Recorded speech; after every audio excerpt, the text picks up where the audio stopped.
The hosts of the Swine Brothers show are not role models. They're not even human. They're complete monsters.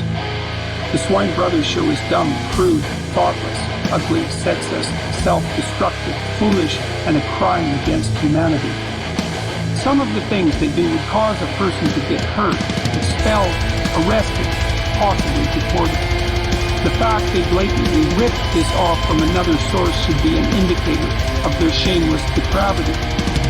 This extreme and bad taste will offend anyone with a working brain, so listener discretion is advised.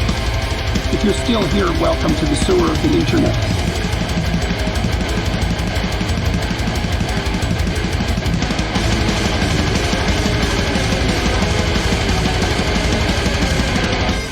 Look, all I'm saying is that you fucking try to keep your own boobies. I love our intro, by the way. Anyway, welcome to the Swine Brothers Show, episode 211. You can email the show at cosmicgodsdie@gmail.com. Facebook is Swine Brothers, or facebook.com/swinebros666, which I am now moderating. I have Facebook again. And Twitter is swinebros666, although I'm currently serving a week suspension for calling out a pedophile. As is normally the case. I'm your host, Elliott, and my co-host is... I am the Jim, the asshole. Yes, I love that the pedophile keeps his account and I get mine blocked for 7 days. Yeah. That's it's not just like the you're way going after some guy for lolly cartoons. You're going after someone who's literally talking about boinking some fucking kid. It's yeah. Like, what the fuck? And by the way, we also have a Discord that you are more than welcome to join. And we have a Discord. Yes. It's called the Swine Metal Cult. Link is in the description. Yes, and it is a great Discord. I fucking forgot the last thing I was going to say. Anyway, what's on the clown show today? What's on the clown show today? Oh, yes, like, comment, subscribe, share. Yeah, share the living fuck out of this. We suck at self-promotion for some reason. You know, Although we keep telling people to do it, I guess we just don't have the cool friends that actually share the damn thing. You know, I have a lot of cool Facebook friends, but for some reason they just don't share it. If you're listening out there, Facebook friends, share it, or else I will piss on you. We will defecate on everything you ever loved. Yes. Okay, so what's on the clown show tonight? You know, I just keep hearing these people that, like, make more money than me. Like they're fucking Richie Riches making $50K a year. And they just keep saying that they keep saying it must suck to be poor. This is a poor tax, blah, blah, blah. You don't know fucking poor tax. You don't know any of this shit. You're just fucking snowballing it here, bitches. I make $25K a year. Net. That is net. Okay? And I'm gonna have to fucking cut off my damn fucking health benefits just so I could cover shit because rent went up twice this year. Food prices decided to skyrocket a little bit more. And the worst part was I started off last year thinking, okay, I'm barely making enough I could skirt by with all the bills I got. Fucking upgrading my fucking medical. After I upgraded my medical, I couldn't afford the fucking deductible to go see the doctor even once this year. So since I couldn't see the doctor anyway, I might as well fucking cut it all and just get my damn money because fucking the prices just went insane. God damn. Wow. Yeah, I know food prices keep going up and up and up. I mean, I was hearing it's like, okay, you know, a stick of butter in fucking New York City, a pound of butter in New York City was like $7. Here it's more like $4.50. But still, you know, that went up from $2. Yep. Well, yeah, New York City, everything's expensive. But yeah, I think where you live, it's more reasonably priced than there. Yeah, but even there, it's going. But our wages are lower. You know, yeah. Like out where you're at, you know, $50K is pretty much the equivalent of what I'm making. Or if yeah, and more. And the more rich of the city you live in, of course, it's gonna be fucking even less. Yeah, and remember, I moved out of LA. LA is worse. Yeah. And it's like, Yeah, I moved. you sit there and we gotta fucking go out and get the roll of tobacco most of the time. Can't afford a fucking regular pack of cigarettes because, us poor people like our vices so that we could take that momentary break from fucking reality, maybe even cash out a little bit sooner so we're no longer a burden on the damn economy. So you fucking raise the cigarette taxes all the time. Don't fucking raise the cigar tax, though. And that's one of the loop arounds we got currently. Oops. We just buy the fucking pipe and fucking cigar tobacco roll Well, offs. the rich need their cigars, Jim. The rich they need the cigars. Yeah, you want to know what? They fucking iced this CEO recently for like some United Healthcare thing, and it's like I'm looking at their shit, and it's like, okay, you have somewhere between a 40 to 60% denial rate. By capitalist rules, that counts as being a scam artist. We're paying for a service and you're denying it. Therefore, you should be going to prison. And if you don't go to prison, people can go vigilante and you're going to get zero empathy because you did something very crooked. Yes, and can I just say really quick? See, uh, I'm not even pissed off at CEOs, but I am allegedly. pissed off whenever companies don't provide the services and goods that they claim they're supposed to. They Well, so don't so that deserve existence. no, I mean, so that's the thing. I'm not anti-corporate because I'm anti-corporation. I'm anti-corporate because a lot of corporations are corrupt, run by corrupt people. That's the thing that people misunderstand Right. about, like And the thing is, people misunderstand about fucking, being capitalist. Like, oh, wow, I'm pro capitalism, yeah, but never fucking trust a corporation. They're just out to make profit. You gotta fucking be careful with the rule one is always make certain you're 100% getting exactly what it says on the tin. I mean, that's why I don't like fucking eating McDonald's. Half the time the food looks like it's been sat on. see, Uh, that's why I but know you don't always agree with what he says, but that's why I do like Jello Biafra because as anti-corporate as he is, he's anti-corporate because they break the law, they harm people, and they don't do what they say. But if corporations do something good, he will say, "Hey, you know what? Maybe you should support that corporation that does something good and tell them that. You know, but but make yeah, sure that they know that they're doing a good thing."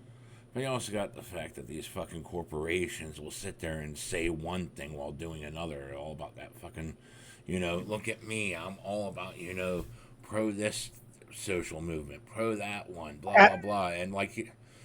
And the funny thing is, like, you sit there and look at them. Some of them are like 100% pro-socialist. Some so far left on the economic scale that they're pro-communist. And it's like, well, what benefit does a corporation get out of being in a socialist or even a communist state? Because they're just out Al for profit and they're supporting this shit. There's got to be a loophole somewhere that lets them get away with shit. Al Gore was particularly known for that.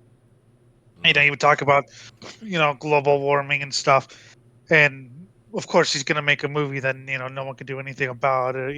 It's not like it. But then he went and he monkeyed with the law to get dirty gasoline in Brazil. He monkeyed with the law to make the dolphin safe tuna.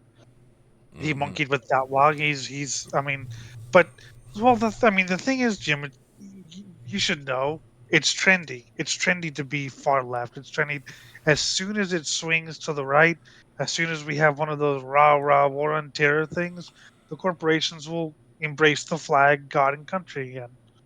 The Well, corporations don't have any agenda other than profit. no, that kind of fucking just makes me think about the fucking recent election too. It's like fucking 2024 presidential election, and I fucking had to talk my kids out of this thing because they were too young to remember the fucking. They were just in their teens for the first 4 years. I think my daughter just like turned 20 something, And right they at the weren't me. end. And And they weren't teens like me. Yeah, they weren't totally paying attention to what the fuck was going on. It was like, oh wow, angry man tweets. And you look at some of his plans even now. It's like, yeah, he one of the things that they were looking to do in that 2025 thing was give workers unions more rights and more power at the negotiating table. Is that even conservative anymore?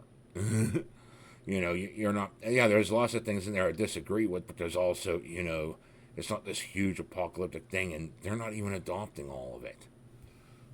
The thing is, to just speaking to anyone who might be like, I know people who've had, oh my God, this is the end of everything. I have a lot of punk rock records from the 80s. And what do most of the punk rock records say, Jim? Oh my God, Reagan's coming in, World War III. Ah! Yep, yep, Guess yep. what? As bad as Reagan was, we didn't have World War III. Oh yeah. Then George H.W. Bush comes in, and we have, oh my God, former head of the CIA's president. We're all gonna die. He's Hitler 2.0. Guess what? I mean, the Gulf War sucked, but he wasn't Hitler 2.0. Then George W. Bush came in, and again, Well, oh well, my well, God, well, let me say one thing here. Okay, we got Biden giving out these fucking, blanket style, wanting to give these blanket style fucking pardons out. He already pardoned his kid. I mean, the funny thing is about pardons, you actually have to have committed a crime and been convicted of said crime in order to get a pardon for the crime. So preemptive pardon doesn't really work.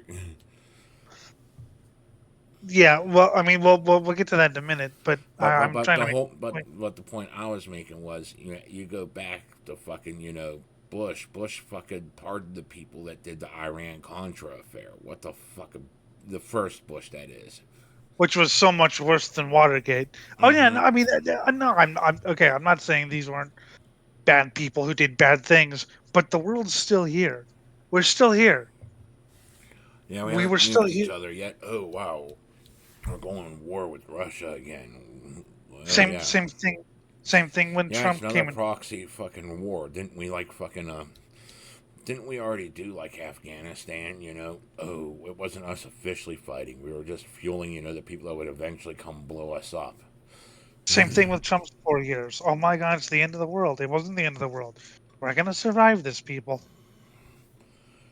And it goes back to that whole thing where you were talking about Joe Biafra saying you got to keep a flame under their ass whenever you vote them into office. You Yes, you can't got to just, keep the blowtorch. yeah, you can't just fucking let them do shit. Because his context was, when Obama came in, he was packaged as, the hope and change president, and then when he got in, nobody made him do anything because you have to make politicians do things, or else they're going to be out there for their own interests. That's right, There's a kids. great You keep in mind one thing. Politicians always default to making themselves and their friends rich at taxpayer expense. I don't care how much small government things you hear. I don't care how many pro business things you hear. They're gonna fucking make themselves and their friends rich at taxpayer expense. And you gotta keep that flame under their ass to get your little slice of the pie, whatever the fucking lie they told you. You gotta make certain they fulfill. Because there's campaign a promises are made to be broken. there's a great FDR quote where a union leader, I think, was meeting with FDR and talking about what he wanted. And FDR said something to the effect of, I like this. Now make me do it. Mm-hmm. You know, That's right. and I like it. Now make me do it. And there's some theories that, Roosevelt only did the New Deal thing because they were worried about a revolution happening. So again, I mean, I like it. Now make me do it. And nobody made Obama do anything. Oh, he's in. He's going to solve all our problems for us. Going to a fucking New Deal shit, that's where the whole entire welfare system started to generate from. And, like, I love it whenever these people just sit there and just blindly think, well, you make 25K a year, you're able to get fucking welfare, right? Bull fucking shit. No, I'm working 40 hours a week at a plastic plant, so it's not me being lazy. It's just me not being able to find a good enough prospect to make a little bit more. yeah, and And welfare's not giving me any food stamps. Welfare's not giving me any medical assistance. You don't just automatically get it if you're poor. And it's really hard to get on welfare and really hard to stay on welfare Mm-hmm. because they're constantly because there are a lot of, you know, Reagan has started the whole welfare queen thing, and they've started to try to catch they've spent billions of dollars to try to catch welfare cheats. In the first year, do you know how many they caught, Jim? Hmm. 11. 11. Wow, that was. Now let me put this into perspective here. Whenever you want to know the number one people who complain about fucking welfare fraud, people on welfare, because they're not getting what they think's their fair cut of it. You get X amount of kids in there, and you're not getting enough food for them. Yeah, you're gonna bitch. And then you got people that know people like me who are like, oh yeah, you're broke, but you can't get on welfare. They should expand the benefits to hit that range, especially with inflation going on. But no, you got a couple. They always bitch about the fucking fraudsters, making it harder for the people that actually need it. That's number one people. It's not these fucking rich elitists always bashing it. You hear them on TV bash it, but most of them are like, yeah, whatever. Yes, but I still love they spend billions of dollars of the taxpayers' money to catch 11. And I think the funny thing is, like, whenever people bitch about, like, oh, well, these people are so, like, their food stamps for 50 cents on the dollar to get real money. It's like, yeah, you need things like toilet paper and shit. I mean, and personally, I don't care if they are spending it on crack. Because, that $400 a month that they're spending on food stamps, if they sell it all for crack, that's $400 not being spent on buying a new bomb. There's a big thing about, don't give homeless people money because they'll spend it on drugs. And there was a sign in England that an Australian comedian talked about, and it said something like, "Would you give a homeless man a pound for drugs?" And he goes, "Yeah, that's cheaper than what I usually get it for. I give him." Okay, I mean, the thing is, whenever you give homeless people money, yeah, there's a high chance they're just going to spend it on drugs, booze, whatever. There's also that chance that they're just looking for that bus ticket to get them into that shelter, to get them somewhere where there might be a job. And people just sit there and think homelessness is this permanent state of affairs. 99% of homeless people are trying to not be homeless anymore. That's the entire goal, to get into some sort of shelter, to get yourself a job or some other sort of income. Don't care how. And you just get into somewhere. It's not like this permanent state of affairs. I was fucking homeless for over a year for the last stint I was homeless. God, that was fucking horrible. That's where I was in the rough spot where I had to choose. Do I want to keep trying to keep my kids along, knowing that they might starve with me because I had no idea if I was going to get work again or not? I didn't want them starving, so I had to give up my rights to them just so that they could have a roof over their head. Wound up being the wrong call because after I heard this shit that the fucking adoptive family did, they treated them like a little cash cow, and there's a lot of other shady shit I'm not going to get into that makes me want to just flay their faces off and shove it up their ass. Thank God one of them is dead. The the other thing with homeless people is, of course, people treat them as, they're all deranged, insane animals and parasites. And yeah, Oh, you have some people who are homeless and insane, but yeah, you get a lot of them, but I don't know. I mean, I think it But is. there's I think also, a lot of other things going on where, like, yeah, people are trying to not be homeless because sometimes they hit a bad stretch or sometimes they actually did do something stupid, but they learned their lesson the hard way and they're going to fix it. what pisses me off is people who, I think you should, why not erect, temporary housing for the homeless or homeless shelters? But every time you do, oh, they get shut down for building codes. Meanwhile, there's golf courses, golf courses, golf courses. That's why I think we should tear down the golf course and put in homeless shelters. Yes, I wouldn't care so much about the fucking golf courses if it weren't for the fact that we're not taking care of our own. You I know, hate golf. I hate golf courses. And I know people are going to give me shit because I'm a race fan, but golf courses are such a waste of land. and just a bunch of rich people who ugh, Yeah, yeah. die, all of them. Yeah, I'm not a fan of them either. Yes, I like vandal. I used to vandalize them when I was a kid. You know, good. You're doing the Lord's work, and it's by all that I past mean statute Satan. of limitations, kids. Past the statute of limitations.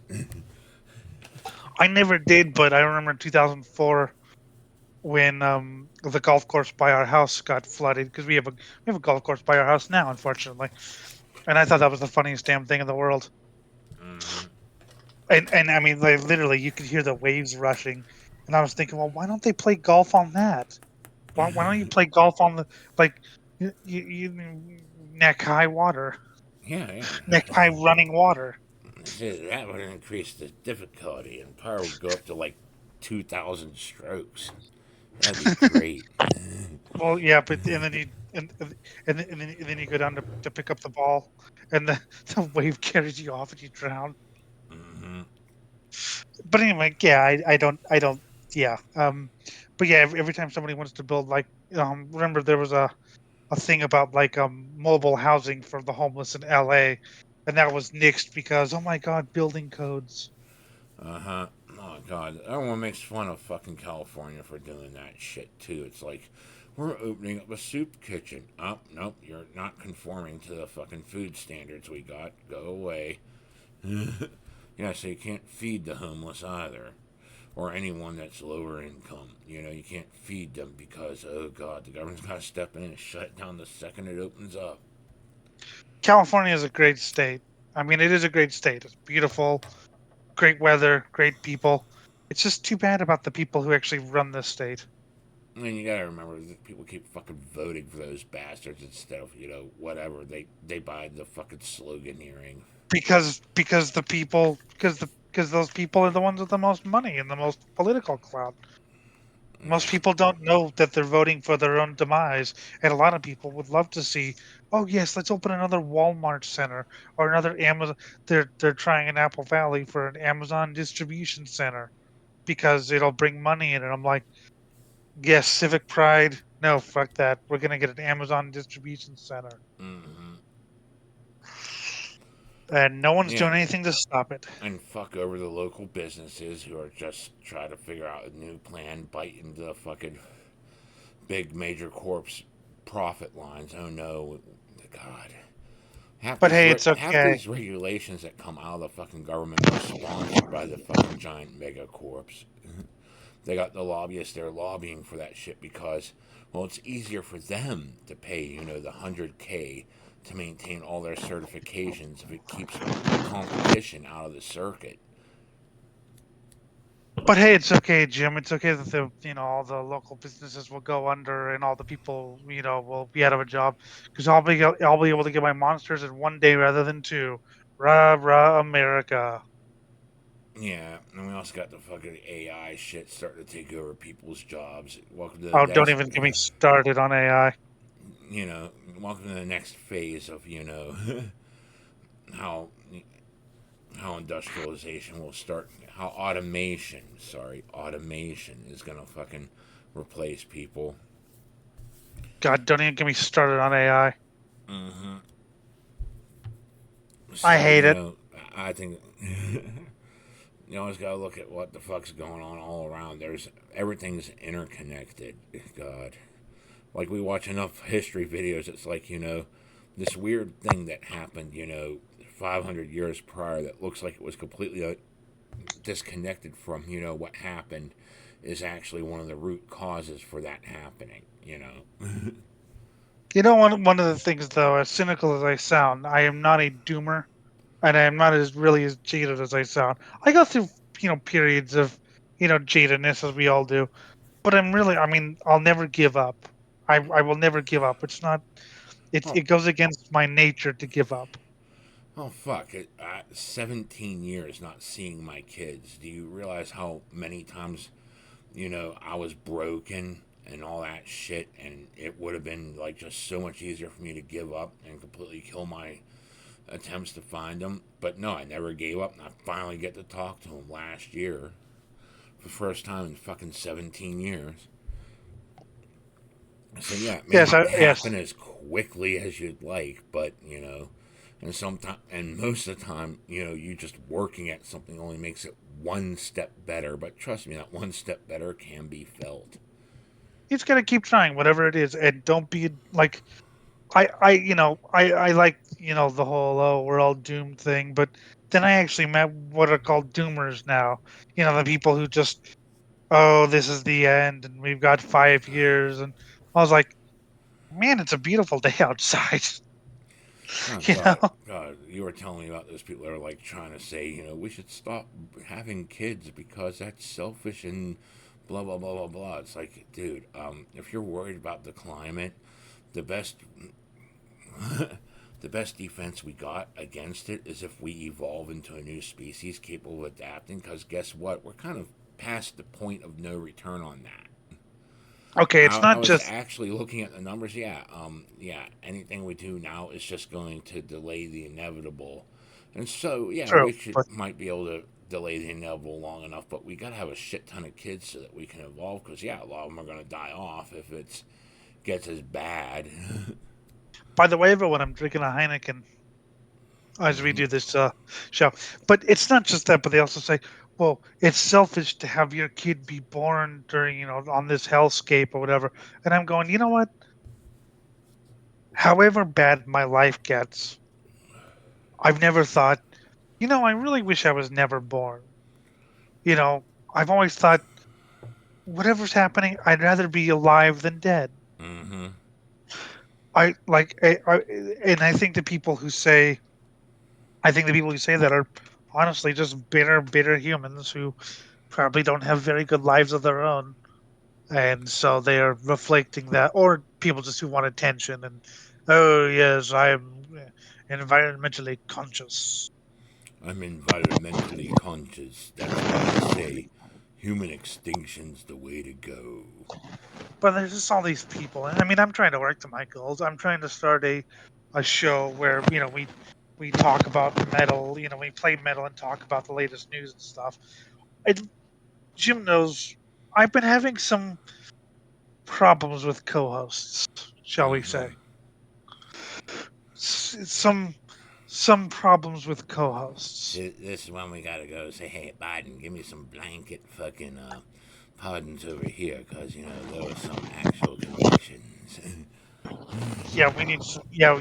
We need a couple of blanket pardons. Not for us though, Yeah. for someone else. But All, all I'm my shit's past statute of limitations. I don't need and one. I'm clean because no one suspected the blindy. No one ever But I'm suspects the blind kid. but I'm not going to give up trying to find co-hosts to do a metal show. I'm going to keep trying Hmm. because that's all I can do. That's all you can do is just keep going. Yes. Speaking of metal, maybe a first music break. Yeah, let's do that.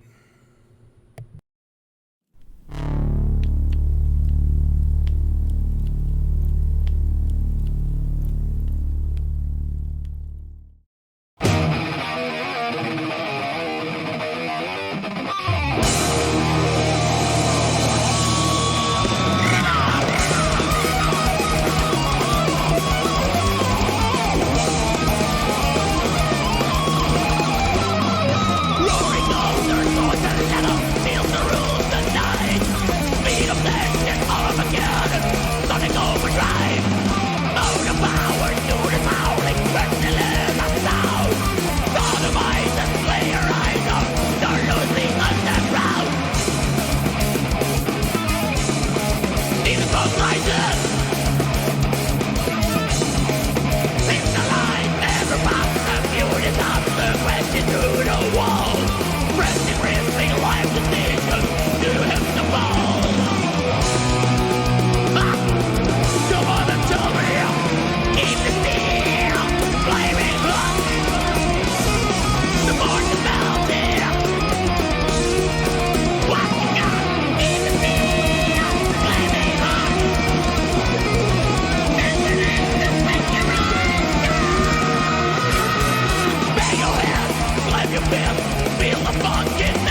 That first one was Butcher with Keep the Steel Flamin' Hot. Yes. And you better keep the steel flaming on. Of course, that's sorry, that's Butcher with one of the the umlauts and the Hmm. And that was off of On Foul of Tyrant Wing, the album. and that is their new album. Hmm. They're from Belgium, and that was their new album, which is a fantastic slab of filth. Always fun being filth. The next one was Deceased with The Reaper is Nesting. From Children of the Morgue, their latest album. As you can tell, 2024 has been a killer year for metal. Hmm. Some pretty good Um, shit there. Other favorites have been Altar of Gore and Obscene. Hmm. Um, but yes, 2024 has been an amazing year for metal, and I have been enjoying. Of course, we've interviewed King from Deceased a couple years ago. Yeah, that was a Just jolly got him good back. time. Might have to try to do that again. My God, dude, I was like, I swear I was euphoric for like a week afterwards. Hmm. You were talking about history videos and watching things that are interconnected, and that's what I've always loved about history. Not, I mean, first off, I just love the story of what happened, but also figuring out things that are interconnected, and also realizing that like stuff that happened in the 14th century or whatever, political stuff can happen today. Oh hell, you and the funny thing is, like, you find out things that happened ages ago are having ramifications the whole way out here. Like, post World War I, just how they carved up the Middle East after World War I with all their fucking little fucking what's it called colonies. That's it. They were Yeah, yeah, colonizing yeah. them. you know, and they carved that up. And, like, because of the way they drew up the borders, not even the people of the land drawing up the borders. A bunch of people from Europe were drawing up the borders in the Middle East just because of how they drew up those borders. That's how those countries keep having all their fucking problems. Yep. And of course, World War II also has that. Hmm. And then just going on and on and on. But even stuff from like you read about stuff from like the 1600s, and you're like, wait, a politician tried to do that, recently, or I mean, that's what I've always loved about history is, even like ancient Greek. You look at like the ancient Greek, politics and stuff, and oh wow, that sounds like something this one guy did. Yeah, and it's also funny. You got the French Revolution. It's like, yay, they abolished slavery, but they also started decapitating their own revolutionaries just because, And no one was revolutionary enough. and then they went to Haiti and said, hey, by the way, how would you like some slavery? Hmm. And Haiti said, no, No, no, we don't want that. And I don't think so. then it got even worse whenever fucking Napoleon came along. So it's like, oh yeah, we got rid of one monarch to give ourselves an emperor. Just that small interim period where we had actual democracy, we killed so many of ourselves, we wound up getting an emperor as a result. Yeah, well, I know that I wasn't like really told that. I was taught that like there was a French Revolution, and then they didn't really go because they it was mostly American history, Hmm. and they didn't really continue. So it's like, oh, okay, so the French had a revolution like the Americans, and they had democracy, and everything was happy flowers. No, I don't even we didn't even really learn about Napoleon in the world history. Mainly, we learned about ancient Egypt and Hitler. Ancient Egypt and Hitler. I That's a like combination. well, because like one thing was like one semester was like the ancient world, like the ancient Egypt, all the way up to like Islam and the Crusades and stuff. And then the next semester was like modern stuff, like Hitler and shit. I'm like, but stuff happened in between those two. Hmm. I mean, recently I've been sitting there trying to get more into some of the African history, ancient Africa and shit. Just because most of that shit's like oral tradition, so it doesn't typically get taught. Because you have oral When things are passed on orally, they go through several mutations and get a lot of legends thrown in with it. Yes. Some people turn into like immortal for a while, or they do something. So then there's a lot of Yes. things that are like questionable with it until it hits writing, and then you can start to decipher a little bit more. And oral traditions mutate all the time. I mean, fuck, the written word of the Bible isn't the original oral traditions. It's several mutations later, because these were like Bronze Age oral traditions that were first penned in the Iron Age. Yeah, it's hard for me because it's so much is hearsay. So I'm like, well, Yeah, so you gotta take things with a grain of salt, but some of these things happen because we have archaeological evidence, we have secondary sources that come from outside that have been documenting and all that. I read. Have you ever read the Just speaking about history, have you ever read the or seen the movie Witchfinder General? No, I have not. The movie's good. It's Vincent Price. It's pretty violent for the '60s, and the book is really good. It's set during the English Civil War, and Mm. it follows the fictionalized accounts of real life witch hunter Matthew Hopkins. But it's an interesting book because it is historical in that it really paints a good picture of the time and place, and with things in chaos, people like Hopkins could go into some rural town and say, are there any witches? And they, well, and people were scared and people didn't like some people. So, oh, yes, this old woman, Elizabeth, she must be a witch. She's different. Or this pastor who, you know, said Catholics were humans, he must be a witch. So he wouldn't, he wouldn't necessarily burn them, but he would, hang them and do all sorts of, and his assistant was basically a rapist. But it's a really good book. I really do recommend reading it and watching the film too.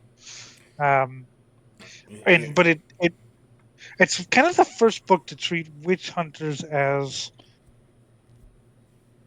the villain rather than, because every other book around the time, witch hunters are doing a good thing and witches are real, and but this book, there is no magic. There is no, there yeah, they're just going out and murdering good Christians. I mean, yeah. that's pretty much you got our modern day witch hunts going after people. You have the left saying everyone's something phobic. You got the right saying everything's woke. And like, yeah, sure, there are things which are really abhorrent on, all spectrums, but at the same time, a lot of things that get accused of being something aren't that thing. And it's all about trying to drive that fucking, ideological purity going down. Some sort of like concrete orthodoxy that doesn't totally exist, but you try to make it exist. And at least in the book, which again we don't know if this is true, but probably not, Hopkins was a lawyer who had fallen on hard times and had joined the army and was just horrified by the sight of blood. But he was witch hunting to, I mean, whether or not he believed it, is remains to be seen. Probably not. But he Mm-hmm. was witch hunting for money and for prestige. He could get, you know, money from it, and of course, prestige. He's the Witchfinder General, and he could build up his prestige. Nowadays, they're just doing it for prestige, I guess. That's pretty much all they're doing it for. You get online, you gotta fucking get your audience going somehow, breathing into everything and all that shit. So they just keep going, tripling down. So many And the people. funny thing is this: it's like you're left leaning, my girlfriend's left leaning. I'm a bit more conservative, so it's like I'm I certain people, think huh? she's probably a bit more woke than I am. Oh, my girlfriend probably, I'm a bit more cynical about that shit. yeah. But we all fucking get along here. It's like yeah, Yes, we just insult and snipe at each other all the time. yeah. That's just how friendships work. Moron. It's not like abuse. It's like, hi, we understand we all have our deficiencies, but we have fun with it. Oh God, and some of the pillow talk with the girlfriend just goes like completely horrible with me. and her, Yes, we it's like are. we'll go off and be like, oh yeah, and that's what we do for $5 is that huge ass blowjob with the fucking concrete dildo, yeah. Yes, we are have our deficiencies. Like you're a moron. Yes, being a moron, I am an inbred with a single digit IQ. Yes, yes, you are.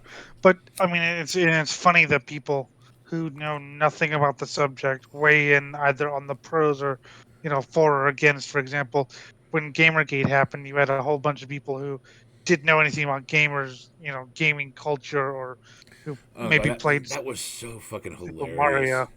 That was so fucking hilarious. I saw the first video on PragerU did when they were trying to say gamers are conservative, and like the guy was just totally flabbergasted. He had no concept that gamers could even be conservative, and he was just stumbling on his words constantly over it. Like yeah, I guess they are. I don't know. It looks like they are, and it's like, dude.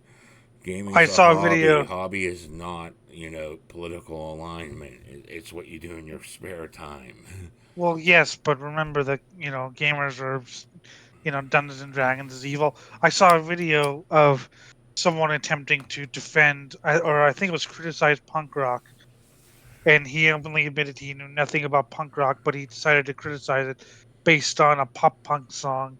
And then there was a guy who was trying to like defend black metal, but knew nothing of black metal because he was right wing, and people were calling black metal right wing. So he was trying to defend it, even though he had no idea what he was talking about. He didn't. Mm-hmm. He done some Wikipedia research and was, talking about Wagner Kernes and Euronymous and stuff, but you could tell. He even said that what was it? Oh yes, Mayhem's guitarist committed suicide. He was dead, the vocalist, you numpty. Oh, God. And, we always get these fucking moral panics every now and then. And they start slow, and sometimes you don't even notice they started until it's like, oh, God, now people. And the funny thing is this, like we go on about cancel culture today. It's a lot easier today. You could just find a new payment processor, or, you might have to do some digging to find this shit, but you'll be able to bounce back, maybe change your name online. That's not so That's bad. Back in the 1980s, we had the satanic ritual abuse scare. yep. There are people still in prison in Texas for crimes that didn't exist over that shit. Well, that was the joke when Marilyn Manson came back. Like, wait, I thought Marilyn Manson was supposed to be canceled. Who knows? You Who know, cares? well, it was people. I didn't even Girls were know saying, he came back or anything. I didn't even know he went away yeah, because oh I yeah, just yeah, didn't pay attention to him at all because his music sucks. It's like he played at the one Ozfest I was at, and I remember I was there. I was active the whole damn time, but and then like the second he hit stage, I passed out because I'd worked the entire night before. It finally caught up with me, and hilariously enough, the second like he left the stage, I bounced up and was all ultra psyched for Ozzy. So I know nothing about his live set, even though I was there for it. I was I passed only out the know, whole time. I only know because it's everywhere on like I follow the metal and punk social media more than you do, which is how you didn't know about the Gigi Allen memes. Oh, I envy you. Oh, I envy you so much. But anyway, so yeah, I guess he was. Some girl said that he was sexually abusive, and but now he's back with a new album, and the joke was, God, I thought Marilyn Manson was canceled. I wanted to get rid of him. Yeah, his music sucks. His music so and his, I mean, you're older than me, as you can tell, because you're all bitter and broken. When I was in like middle school or whatever, I was really looking forward to hearing Marilyn Manson because people talked about him in hushed tones. He was the Satanist, he was the puppy killer, he was the guy who removed his own ribs. So I was really looking forward to hearing his music because it was like, it sounded really scary and threatening, right? Then I Mm, heard the beautiful people. mm. You see, Wow. I back in the day, like my own buddy is still like a Marilyn Manson fan. Okay, I don't know how. He just is. um, but it's like, Lame. I could never totally get into it. I tried because the chicks were into it. I was pathetic and young. Yeah, I never did that even when I was young. And then I decided I can't get into it, so I said, fuck it. It's garbage. Well, the other one was Ozzy. Now Ozzy, I knew who he was, but I was like, wow, he must have been a really evil person before he did the whole like Osbourne thing. Then of course I read his autobiography, and everything's like either just drunken antics or a mistake. Mm-hmm. But yeah, Manson was like the boogeyman. He was like, oh, he's evil, and so I was really looking forward to listening to him. That was another thing that was funny. Like, the thing that really propelled him into that spotlight was the Columbine shooting. And, like, those shooters didn't even like Manson. They listened to, like, Cam FDM. KMFDM, they were into like German shit. Mm-hmm. Um, and God was oh yeah, so no, it's funny. I left because Marilyn Manson was playing after Slayer. Yeah, you saw Slayer. You saw the good band. You don't need to see this shitty one if that's the last one. Yeah, Behemoth and Cannibal Corpse were at the same day. Of course, what I didn't know because I was like 15, what I didn't know until later is it was a tradition. If Slayer was playing before a band, it was a tradition to leave after Slayer, Mm-hmm. and for the next band to be like half full. And I hear Manson was, even though he toured with Slayer before in 2008, so he knew the way this works. I guess he wasn't happy because there was a big traffic jam when we left the Mayhem Fest after Slayer, and I was like, wow, nobody wants to see Manson. But goddamn, I'm so glad I got to see Slayer with the original four lineup. Mm-hmm. Now, Nico from Iron Maiden, the drummer's retiring because he got a stroke and he's like 72, Yeah, and well, so he's retiring from touring. So yep. that's sad. But I just wanted to mention that because that's sad. But hey, he's 72 and played the drums until then. So, but yeah, so I remember that. But but that whole thing about cancel culture these days, I can't really think of a band that's been canceled. I mean, a couple have split up, but every other band that's wanted to continue on, even after being canceled, quote unquote, they've managed to. They've managed to release albums. Mm-hmm. They've managed to, it might be smaller. It might be, as you said, it might be find another payment system or Yeah, they something. had But this thing a while ago called Comics Gate, where like people were fed up with the woke stuff getting in the comics, so they just decided to make their own comics, and they literally had to rework their own economy so they could get paid for making comics from the ground up. And it's like, yeah, and they wound up making a killing off that shit. I So mean, it's not like it's impossible. It's just, yeah, you just got to find another way around it. Whereas back in the day, yeah, it's, you literally went to prison, and 40 years later, there's still people in prison for crimes that don't even exist because, oh my God, you're all a bunch of satanic baby killers for playing Dungeons and Dragons. yeah, we laughed at the satanic ritual abuse thing, and we still do. I mean, I'll never forget that thing we did a couple years ago, the law enforcement guide to satanic activities or whatever. Oh yeah, that was glorious. That's where our taxpayer money went to. But it Listen, did ruin. it did ruin some people's lives, but at the same time, I just loved the audacity of that video because our taxpayer money went to fund it, and the guy giving it was a guy that claimed to have been a former satanic cultist, but you check the church records, he never left his church. This was guy just grifting with religion, saying, I was this thing, listen to me, I know what's going on. He knew nothing. And looking at it, it's like, And okay, I could see you got a couple things right, but 90% of what you did is wrong. And oh my God, that's fresh spray paint. You did that like 2 hours ago. You can I would tell say it's that that fresh. I would say the things he got right are things that anyone who's ever watched a horror movie could get right. Mm-hmm. Like he didn't get anything deep or meaning. Like, and of course, remember, I'm actually a Satanist. He didn't get anything like deep right. He got stuff right that you could find if you watch a Hammer horror movie. Uh-huh. He wasn't even getting the shit you could find in like your typical Wicca book. Yeah. Right? Yeah, and it's just like, oh yeah, and like the whole entire.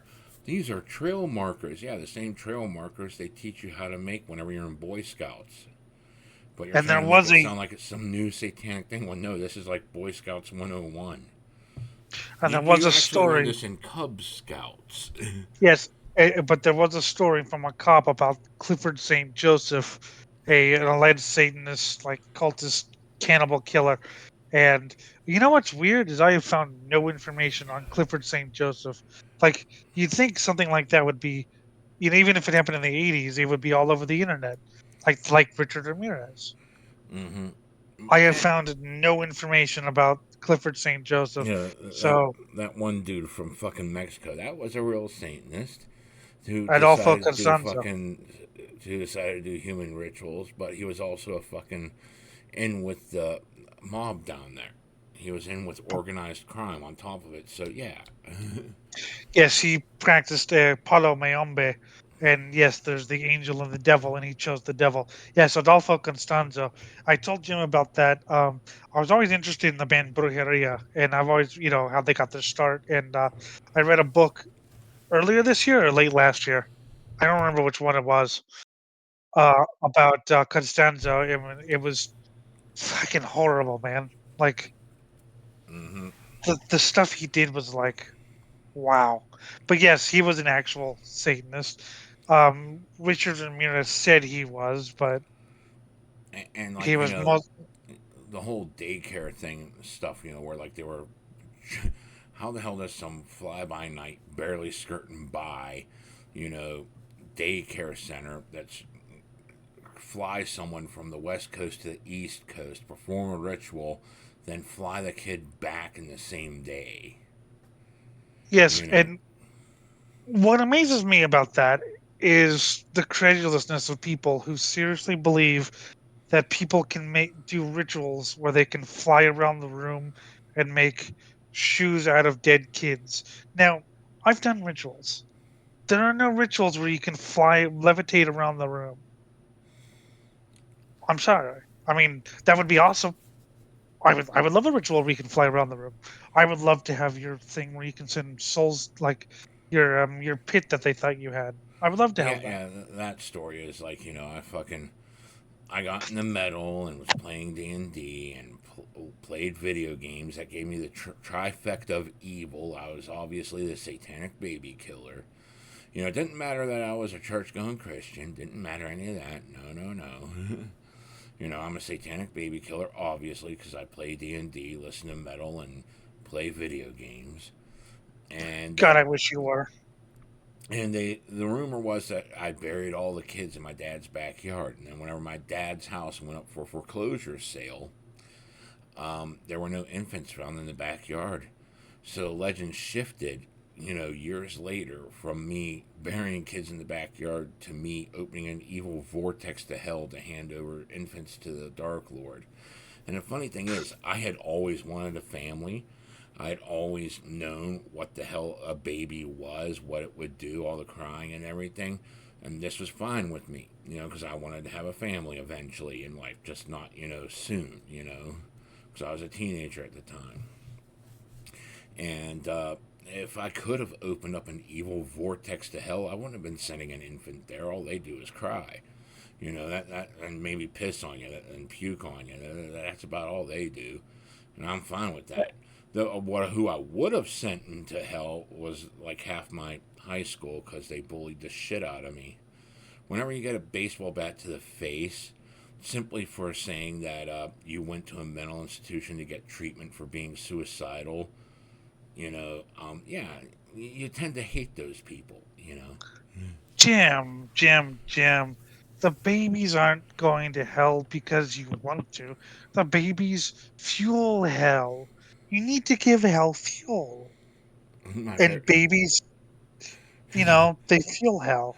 By the way, I told that story in a Discord server, which I think you're in, and some guy said, "Jim wishes he was that cool," and I'm like, "I'm sure he does." Yeah, I wish I could open an evil vortex to hell. There'd be a lot of world problems solved. I wish you were a satanic baby killer. That'd be so much more interesting than what you are. Yeah, I just go to church. I'm a religious conservative and all that. Sure. Hey, But look, what I yes, want to the do is I want to conserve the chaos of the 90s. You were not around to see the internet back then. It was awesome. It was and so all fucking awesome. yes, and all I want to do is, release the 11-headed dragon Azerate from her, eons long slumber and create chaos. I mean, you got to remember that back then, that was like the birth of Time Cube. Yes, I know, I know. I missed out on the good stuff. Although you can still find a lot of it on the Wayback Machine. Yeah, Time Cube is glorious. It's just nice reading the rantings of a fucking schizophrenic that just go on and on. And the Yes. funny part was, like, even in his own writings, he was like, my doctor said I was schizophrenic. Joke's on him, I'm not. But it's like, yeah. By the way, I'd like to just say, as an official Swine Brothers statement, whoever hacked the Internet Archive and put it out of commission for several months, I hope you die horribly. Allegedly. I, I re- no, that's not even allegedly. Okay. I allegedly hope you die horribly. Or no, I don't.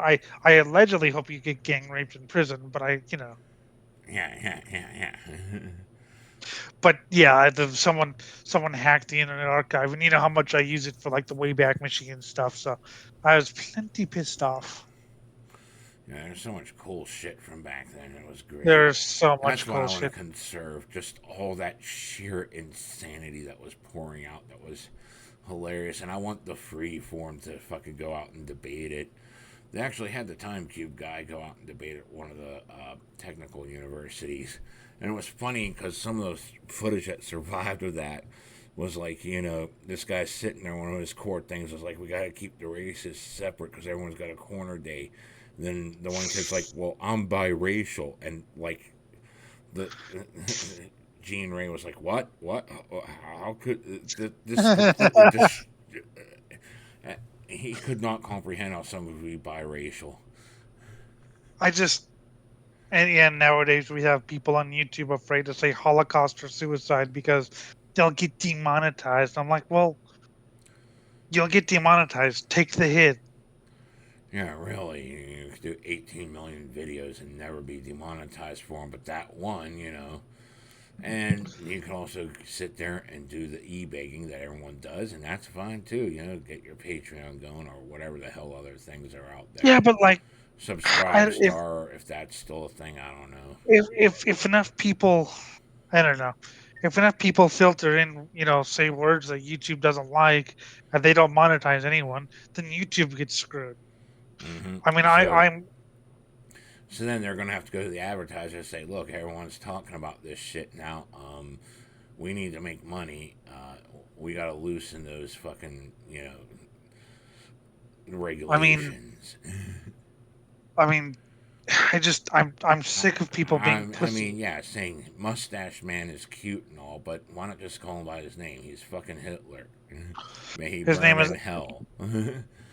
his name is Adolf. I don't remember his middle name. Hitler, and he was born in Austria, and he was an artist, and he ruled Nazi Germany, and he was the one responsible for the Holocaust. YouTube, if you want to demonetize me, I have something you can suck on.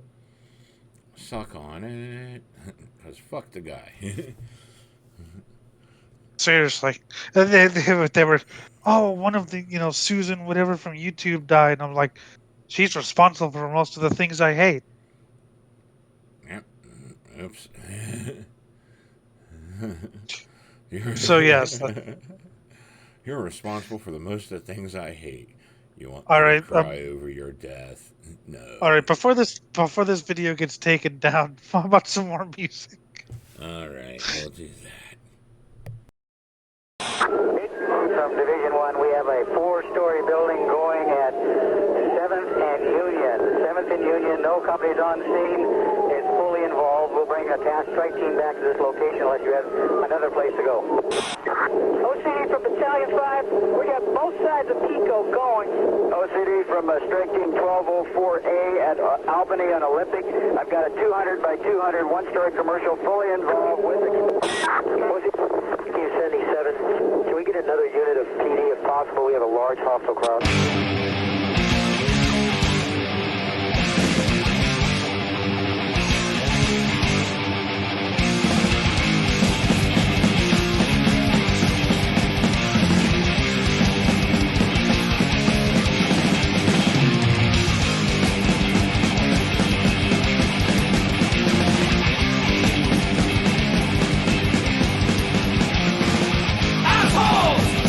Shitheads as far as the eye can see!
first one was Birth AD, was Burn LA.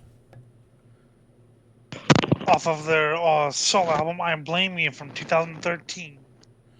And that's real crossover right there. None of that pizza bullshit. That's a real crossover. And that's, yes, so several of the members are now in other bands, and they're very good. Yeah. I miss them, though. Yeah, back whenever it was all about politics and beer and fuck the world. Yeah. In Murder. And the next one was Cemetery Rot with It Came from the Sewers. Off of their Cemetery Run EP, that is a new band from Bakersfield, California. Released this year on a Canadian label, CDN Records. I told you this year was good for metal, and that is pure old school filth right there. That is just like, because I mean, when I was kind of getting into death metal, I mean, you're old, so when you were getting into, the genre was kind of still defining itself. But when I was getting into it, everyone was interested in the, really modern plastic productions and being as progressive and technical as possible. It's so great to hear bands just go, just, you know, filth. Yeah, go for the filth. I like filth. And yes, that's, like I said, from Bakersfield, California. That's always fun. Oh, yes. So, yes, just thinking about the different things we've been watching over the year, a lot of history things and reading history books and things. Just, Yeah, kind of understanding the way the world worked. I'm trying to figure out how this all pieces together into our lives. And how we fuck. Oh, that was another thing that fucking I just saw not too long ago. Because now people are actually starting to. The left is starting to, like, figure out what the hell went wrong. And it's like, well, maybe we shouldn't have been trying to guilt people. And maybe we shouldn't have been trying to force people to conform to the idea. Because those two things kind of drive people away. Well, like you're just understanding this now. Also, switching candidates with 100 days to go is probably not the best option. No, it's not. What I loved was hearing all the people immediately after saying, she ran a flawless campaign. It's America that's the problem. Well, gee, thank you for trying to guilt everyone. That's like kind of like what you're finally figuring out now. you Oh, know. yeah, but okay, yeah, but come on, everyone does that. If I remember in 2005 when Kerry lost, it's America that's the problem. America's just too hawkish. I remember when Obama won, America's the problem. America's been brainwashed by the liberal media. So Yeah, they've always been like that. yeah, but still, it's just nice to see people realizing, yeah, maybe we shouldn't have like been all hawkish on these issues and trying to fucking hammer people in with conformity and claiming it was unity. No, that's not unity. That's just conformity. You have to conform hardline. You can't debate it, even amongst yourselves, because trying the debate is what helps define it for future generations. You know, It helps define it for yourself too. but when you can't Uh, define it for yourself and you're just having someone else tell you what it is, yeah, that's not how people work. but the thing is, being challenged on issues helps you think them out and define them for yourself. Because you can say, "Well, I believe this," and someone says, "Well, what about this?" and you go, "Huh, I didn't think about that. Well, let's flesh that out," and that helps you define it even more. It helps you actually have a political platform instead of a slogan. It was like, what, about 15 years ago or so, somewhere around there, 10, 15 years ago, somewhere between there, where like I first encountered the phrase systemic racism. No, And, I didn't count that till like 2015. but, I fucking asked, what the hell is this? And like, I got bashed relentlessly for even questioning what it was. And the best description I got at the time from people was that some middle class, some black guy who was born middle class and then became a billionaire had it infinitely worse than I did whenever I was so homeless I was contemplating sucking dick for a bus ticket. Okay, so I've heard people who say that if you're born poor and black, you have it worse than poor and white. You see, But I've never heard that before.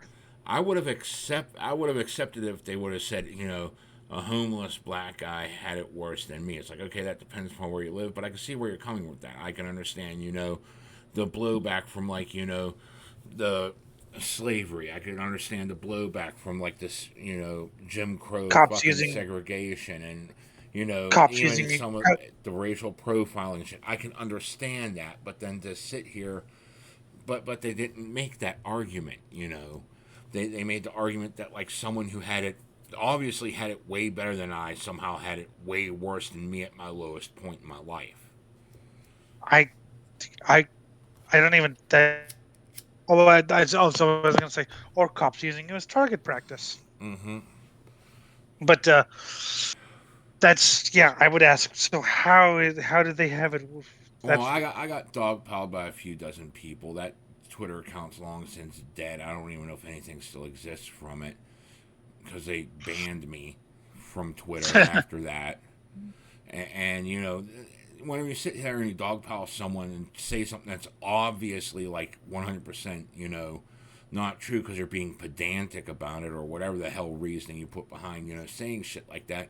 Of course, you're going to generate a shit ton of people like myself who said, I'm going to oppose everything you ever said because fuck you. And the worst part was they sat there and said, somehow someone found my fucking Facebook page, saw that, I had kids and I hadn't seen them in, years. And they're like, trying to fucking sit there and tell me that they hope my kids are dead so that way it breaks my heart. Well, you're threatening my kids now. Fuck you. I will oppose you to my dying breath now. And like, we had like what's his name? Fucking Mr. Beat. Yeah, he did something on fucking systemic racism. And, I saw the title. I was like, I'm going to cringe at this, but, I'll watch it anyway because, I like to get some differing ideas here. And I want to see if, like, he actually said something. And, like, he put it down in basic terms. It was shit I could grasp. It was, it wasn't this huge pedantic thing that, like, I encountered first. It was a decent. I mean, I agree with them that, using white privilege as the main thing, saying it's wealth privilege. Yeah, that's understandable because, some people do have it worse off regardless of the color of your skin, But then, there's also the fact that there's the blowback from the things I mentioned, the fucking slavery, the segregation era, the Mr. fucking. Mr. Beat's one of the. I don't always agree with what he says, but I like him. Not to be confused with the Mr. Beast, who's an asshole. But Yeah, Mr. Mr. Beast's Beat's. asshole. Mr. Beat, Beat. Yeah, Mr. Beat, good. Yeah, I like him. I don't always agree with him, but he explains things in a way that I can. It's sort of like Chris from Vlogging Through History. I don't always agree with him, and sometimes I find his not wanting to say things like "Oh Christ" or whatever hilarious, but I at least can understand where he's coming from when he says what he says. Mm-hmm. Um, And I and you're willing to listen to it because it's more sympathy. It tries to generate more empathy. It tries to say, okay, I understand that there's a differing viewpoint here, and yeah, you're just not seeing it from my perspective. And they try to explain the perspective more than just, oh wow, I'm going to beat you over the head with this, and any kind of like anyone that steps out of line in my comment section is going to get bashed. No, you're trying to invite the conversation and explain yourself. he's never. I think he's only replied to one Vlogging Through History. I mean, I think he's only replied to one comment I made about a book that he recommended that I read and thoroughly enjoyed. But I get the feeling that we would, talk pretty civil to each other. He'd probably think, "Oh my God, these are my fans." Fuck. Yeah. As one would do. It's like, oh yeah, you're listening to G.G. Allen, savior of the human. Wait, he's not savior of the human race. The world's a better place now that he's dead. Yeah. I, I heard fan of his, and I gotta agree it's a better place, but he's also our savior. I've said it because I know he likes uh fuck, what's that band? Sabaton. I know he likes because they're the history band. And he's had Mm-hmm. some stuff with them, so I've told him about like other bands. Like you wouldn't like the music, but you should look up the lyrics to like you know death metal bands are talking like Mike Macabre, who's singing about serial killers in history, and or even like Iron Maiden. I'm like, yeah, you should really look up the lyrics to these bands. I don't know if he's read the comments, but I'd like to think he's at least read some lyrics to those, because. But yeah, we in Mr. Beat. Yeah, he the only problem I have with Mr. Beat is he tends to judge some presidents by the standards of our time. Like, he was harping on some presidents for not doing enough to like curb slavery. But if you look at the context for the time, they couldn't really have done anything at the time. I mean, Yeah, because doing something at the time would have either A, made sure the nation never existed in the first place, or B, started the Civil War a hell of a lot earlier. yeah, I mean, It was just one of those issues that just kept getting kicked down the line till it finally hit critical mass. yeah. Well, people, who was the president before Lincoln? Fuck, I'm blanking on the name. Uh, People criticize him for not doing anything, but I don't really know what he could have done. I mean, I don't think he wasn't strong enough to. I don't think he was strong enough in character to be like a Lincoln-esque president and and go through a war. He just, you know, he. I don't know what he could have done. yeah, no, And, people say he's the worst president. Um, I like Chris's. I like Chris's Wilson hate. yeah, Wilson. Oh God. Yeah, Suck yeah. at Wilson. Let's just spread imperialism without being imperialistic and trying. It was like this weird thing where it was like, oh God, American exceptionalism. Let the South rise again and fucking shit, all that other. And I think it was a historian on top of it, so that's where we get more of our lost cause bullshit. Well, and so The razor fists of the world. oh my, okay, so kids, if you've never seen Chris's reaction vlogging through history, which you subscribe to, if you've never seen his reaction to the video Abraham Lincoln American Dictator, which is he did it in two parts. I I thought Chris was going to start throwing things at the screen. Mm-hmm. I was ready to start throwing things at the screen.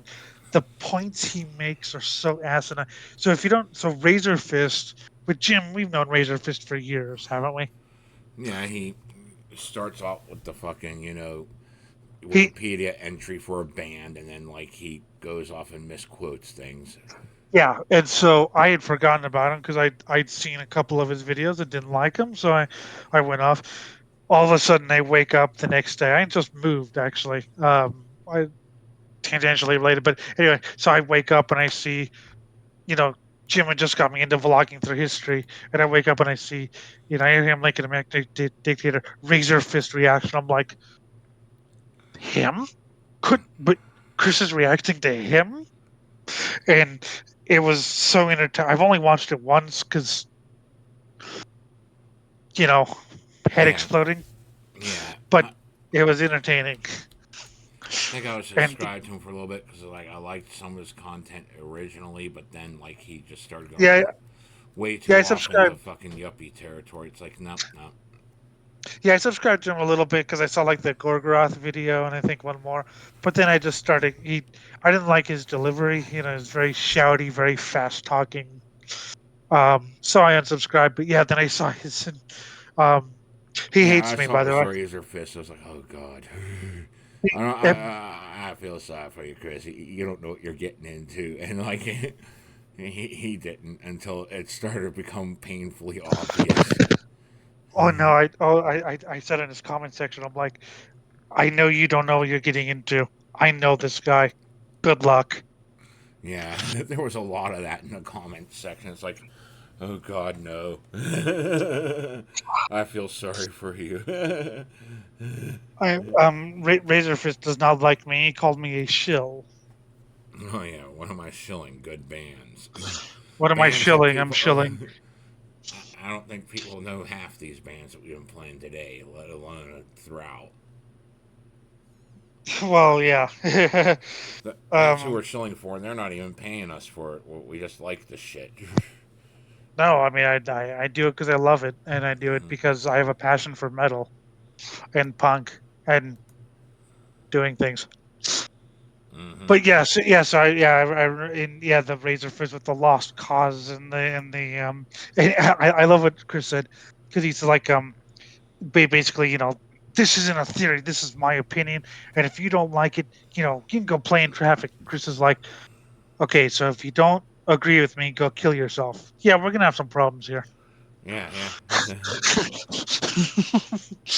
yeah. He's a cool guy. Chris, not Razor Fist. Razor Fist is a, and then did you see the one where he read comments responding to the video? I saw that. Razor Fist's fans responded to VTH's video, and he read some comments. I mean, it's like the first time I see him do that. Even it's like, yeah, I'll go do Yeah, this just because this is yeah, just I've like never, so far. Like, what the hell?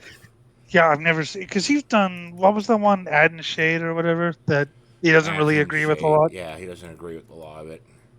but he's never read the comments from his fans who come over. Mm-hmm. But yeah, I don't really like Shade. I don't really like him. Well, the thing is this, okay? Back whenever I was younger, okay, I had a teacher that taught history in a way that supported the lost cause theory. So I bought into it, but this was a very light version of it. And whenever I started to get, data online, when I was finally online, in college and shit, and started looking shit up, I was like, oh, I was wrong. You know, and Yep. that would take me about a week to fully accept that, that I was taught wrong. But I didn't sit there and just completely come down and say, I'm going to destroy everyone who even thinks this way because fuck them, fuck them, fuck them. I was taught wrong because that was Anton Che's thing. He wanted to destroy it because he also bought into the lost cause theory. But he decided to go scorched earth, where I was like, okay, well, now I understand why I thought that way. And now I can use this as a debate tactic, understanding the logic behind it, into deprogramming a couple neo-Nazis I knew. And, I eventually did deprogram them. They got out of the movement and shit. It's amazing how few people actually believe that, and I mean, I believe it because I've seen it happen. Not you, that was before my time. But it's amazing how many people actually don't believe that you deprogrammed Nazis Mm-hmm. I mean, because they think that, well, once they're Nazis, they're always Nazis. well, no, there was that one black jazz musician that made it his goal to go out and befriend a lot of these racist people, and Yeah. that's a huge part of deprogramming them. They realize that when they start realizing that the people they hate can actually be friends, that starts, And with my friends, yeah, I was the correct skin color and all that, but they, one of their things is they hate race traders because the moment you start dating someone who's a different color and all that, you're gonna bash them. Like when I started dating my ex-wife, I still treated them just as I always did. They were still my friends. I was like, huh, well, the race trader thing's completely blown out of the water. That was the last holdout I had, and well, I guess, yeah, Nazism's stupid. I was like, yeah, it is. Yep. I mean, but yeah, but once you can't negotiate with Nazis, it's like, yeah, you can, because a lot of them were brought up in houses of ignorance, or they had bad experiences happen. Well, I know with a couple of my friends, it was the fact that, whenever. Now, I got bullied a lot in high school, okay? And it was mostly the white kids bullying me. Yeah. Because, I was in the mental institution and all that, and I came back to regular school. What the fuck, They didn't Yes, understand I was you're the standing up. weirdo. It wasn't. They didn't see it as. They saw it as me trying to prove I was hardcore, when in reality I was just being honest about where I was. And that's where a lot of it stemmed from. Because you're a fucking teenager, you got to prove yourself to be at the top of the food chain and all that bullshit. But Which I never cared about. My Well, friends who were now most of my friends who were younger than me, they went to a middle school where the guy was the principal was pretty much terrified of being called a racist, so he let the black kids do whatever the hell they wanted. And of course, whenever you let kids do whatever they want, they bully people. So they got bullied by a bunch of black kids, and that turned them into thinking that everything was racial, whenever no, it was just asshole kids. Well, and that's what I said. Bad experiences. You have bad experiences, and you don't have people saying, "No, this is the reason." You can make up your mind pretty quickly Mm-hmm. that And it's this like I is was that. saying whenever they were about that whole entire thing with me first encountering, systemic racism, the term that, of course I'm going to fucking sit there and fight you tooth and nail whenever you threaten the lives of my kids just because you want me to suffer. I'll oppose everything at that point. Fuck you. Well, But and like I finally encounter someone that's actually being empathetic about it, and wow, I can see where you're coming from with there, and I can agree. There are certain things I disagreed with the presentation because the way he was trying to frame it was to support another idea. But the core of the thesis, I could see exactly where it was coming from, and I could agree with it. I'm a scummy person. Sometimes I can be. I've done some things that I'm not necessarily proud of, as far as quite recently. Mm-hmm. But I've never said that I hope your kids die because it'll break your heart. I've never. That's never even crossed my mind to say to someone. Mm-hmm. So just think they're worse than me. Yeah. And it's like the same thing with us. We're both nihilists, and it's like, we're the ones generating hope in this age of doomers. It's like, what the fuck? Oh How are yeah, we now. the hopeful, bright, cheerful ones? We're nihilists. Well, yeah, I was saying that someone actually said, "Wow, you're someone who's known me forever said, the scary thing about Doom is now you're like the happy one." I'm like, I'm gonna rip out your spine for that one. Yeah, rip out your spine. Rip out your spine. Yeah, but I don't know. The Doomers are so annoying.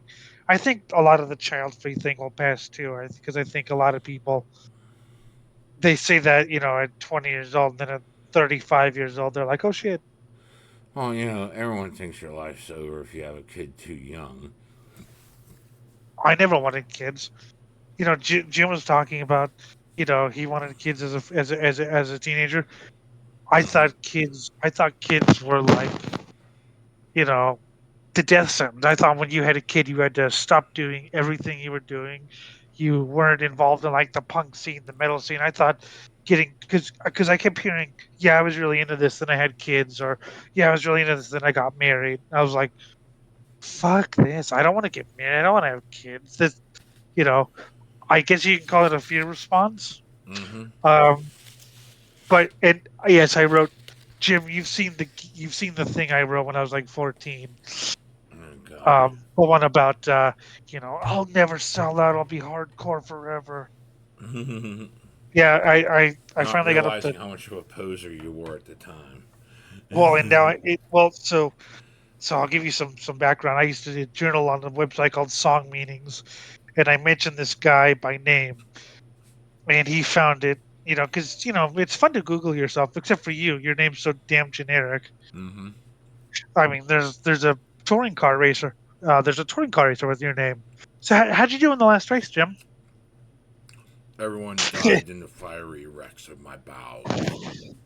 And there's a former member of Guar with your name. So what was it like playing in Guar, Jim? I wish I could remember. Too many drugs. But anyway, plus you were like 13. Mm-hmm. But anyway, so he found it and he posted it. Of course, I wish he would have told me he posted it, but then I didn't have internet. Sometimes my Brunel computer would break and I'd be without internet for a couple of months, and I didn't have internet at the time. And I came back to the blog because I knew who he was. I love the blog, and I found the post, and I found all these comments just ripping me apart. You know, uh, basically saying he'll grow up and blah blah blah blah.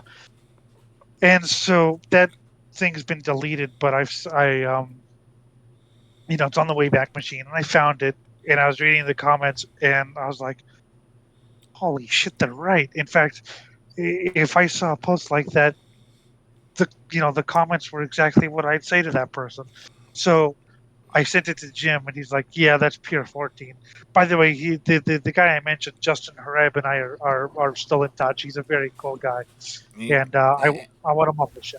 I totally get it. I did the same damn thing when I was a kid, sitting there saying, "You don't understand. I'm mature for my age. I've been through a lot." And yeah, I'd been through a lot, but looking back, I went through jack shit compared to what I went through as an adult. I was I don't say I was mature for my age, but I knew things that people thought I was mature for my age. You know, like Mm-hmm. I could tell you things, but I had no world like life experience. Mm-hmm. Um, but I don't know. I've always had like older friends anyway. So, but yeah, I was like, yeah. It's just funny because because now I see people saying the same things that I said when I was 14 about and metal and stuff. And now I say the same things without even meaning to. I say the same things they told me when I was 14, Well, well, and I'm well, going well, it's it's full funny. So circle. whenever I was younger, I'd go off and say, yeah, well, I got an IQ of like 213. Yeah, the scale only goes up to 200, and it's theoretically possible to have an IQ of 200, but yeah, some of the eye-hand coordination shit has to be so spot on, and you have to have someone having the timer there with them, that can measure things in nanoseconds. That it's almost instantaneous that you do the eye-hand coordination shit, and that's on top of like all the other questions you're being asked. And by the way, IQ is not everything. Mm-hmm. But yeah, so so yeah, when I was I wrote that post, and it was like I forget what I said, everything I said, but yeah, it was like I don't want to end up like Justin Hareb, marrying and I want to be like punk and metal forever, and all these people tell me like you can still be punk and metal and get married, but also your views change, your life changes, your priorities change, Mm-hmm. but and they're like, but I still find new music every day, and and that's I didn't realize that's what I needed to hear, and then like I mean nowadays I'm 30. Oh God. I'm Mm-hmm. I've known you. I had an existential crisis last night when I realized I've next year will be the 10th year of me knowing that thing over there. Yes, this thing that should never have been. And I had literally existential crisis. But anyway, I still find music every day. I'm still into punk and metal, which I knew I would be. Like it was a feeling that I knew I was going to be in it for life. Mm-hmm. Um, but yeah, things change. I mean, I don't listen to some of the same bands I listened to when I was 14, like Slipknot, unfortunately. But Yeah.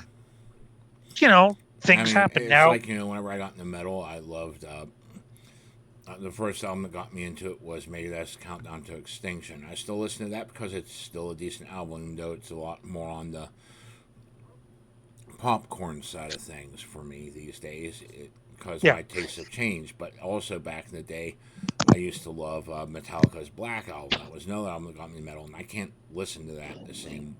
I really don't like most of it. It's too watered down for me. yeah.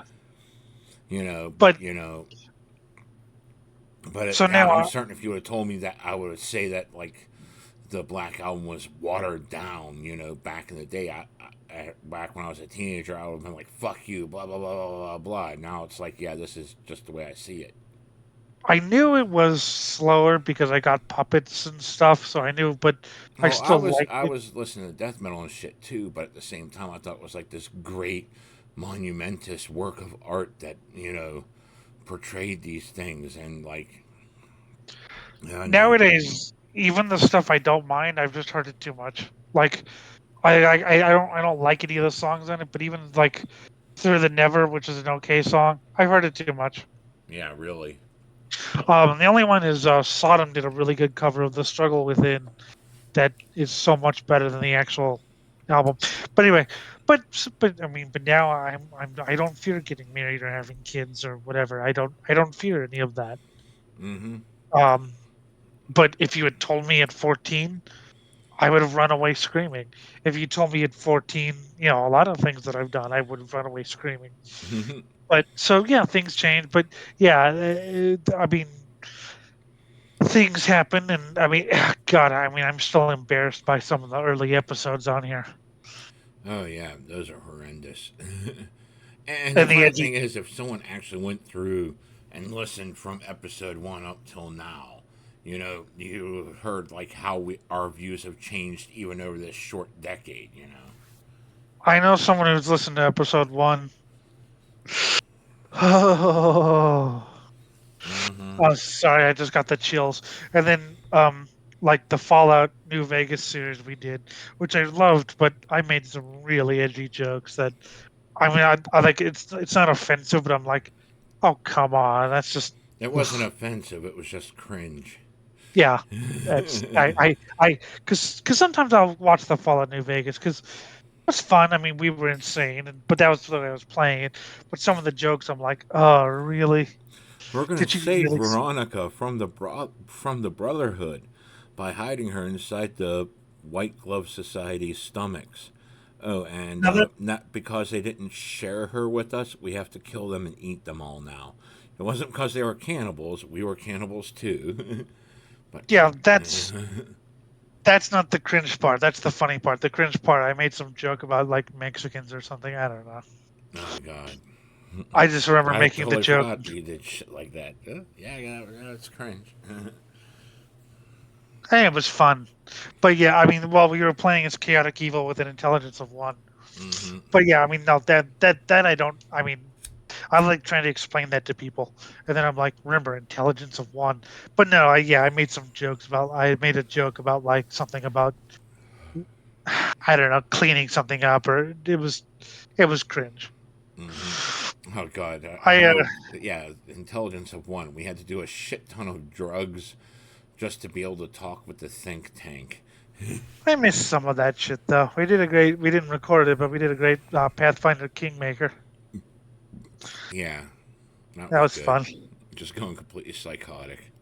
Yes, but yet we had to be like semi-normal because we didn't want what's her name, Octavia, to like. Yeah. So we had to be like semi-normal, but then we could be psychotic and like. hmm It was great, and of course, Magical Diary Horse Hall. Thank you, Jim. Yeah. The Thank you god, very much. thus speaketh the god gnome. You know, that was I forget the before voice I used for that. So yeah. the Lord was displeased.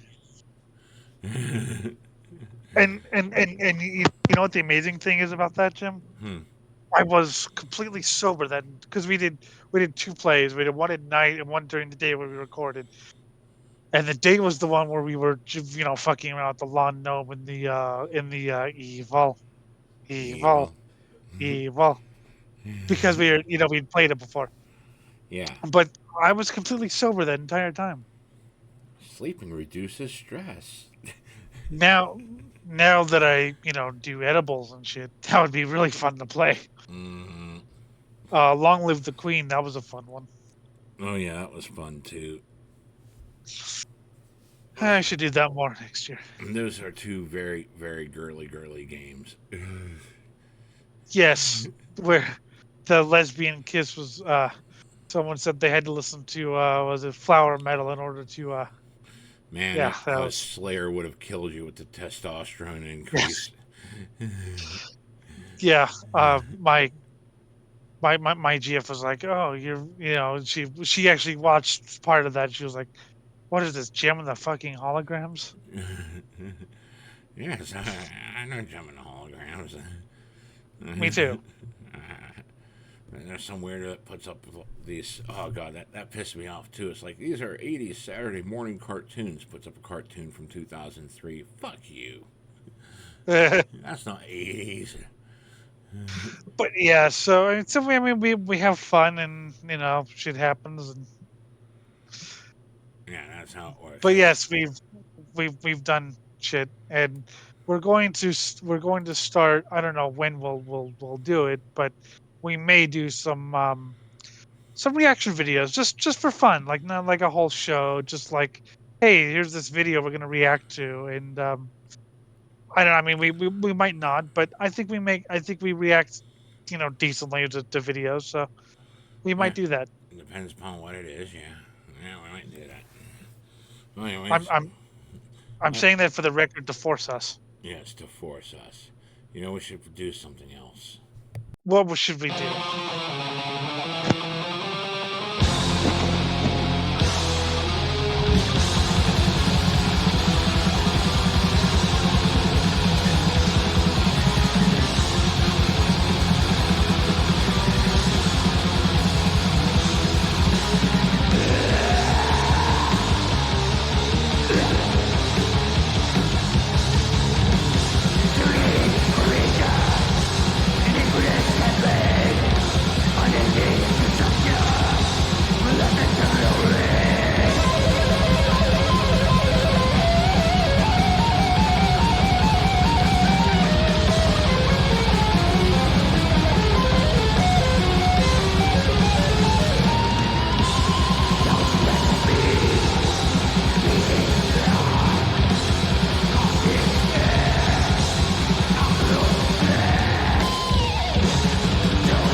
was a funeral chant with Malefic Rain.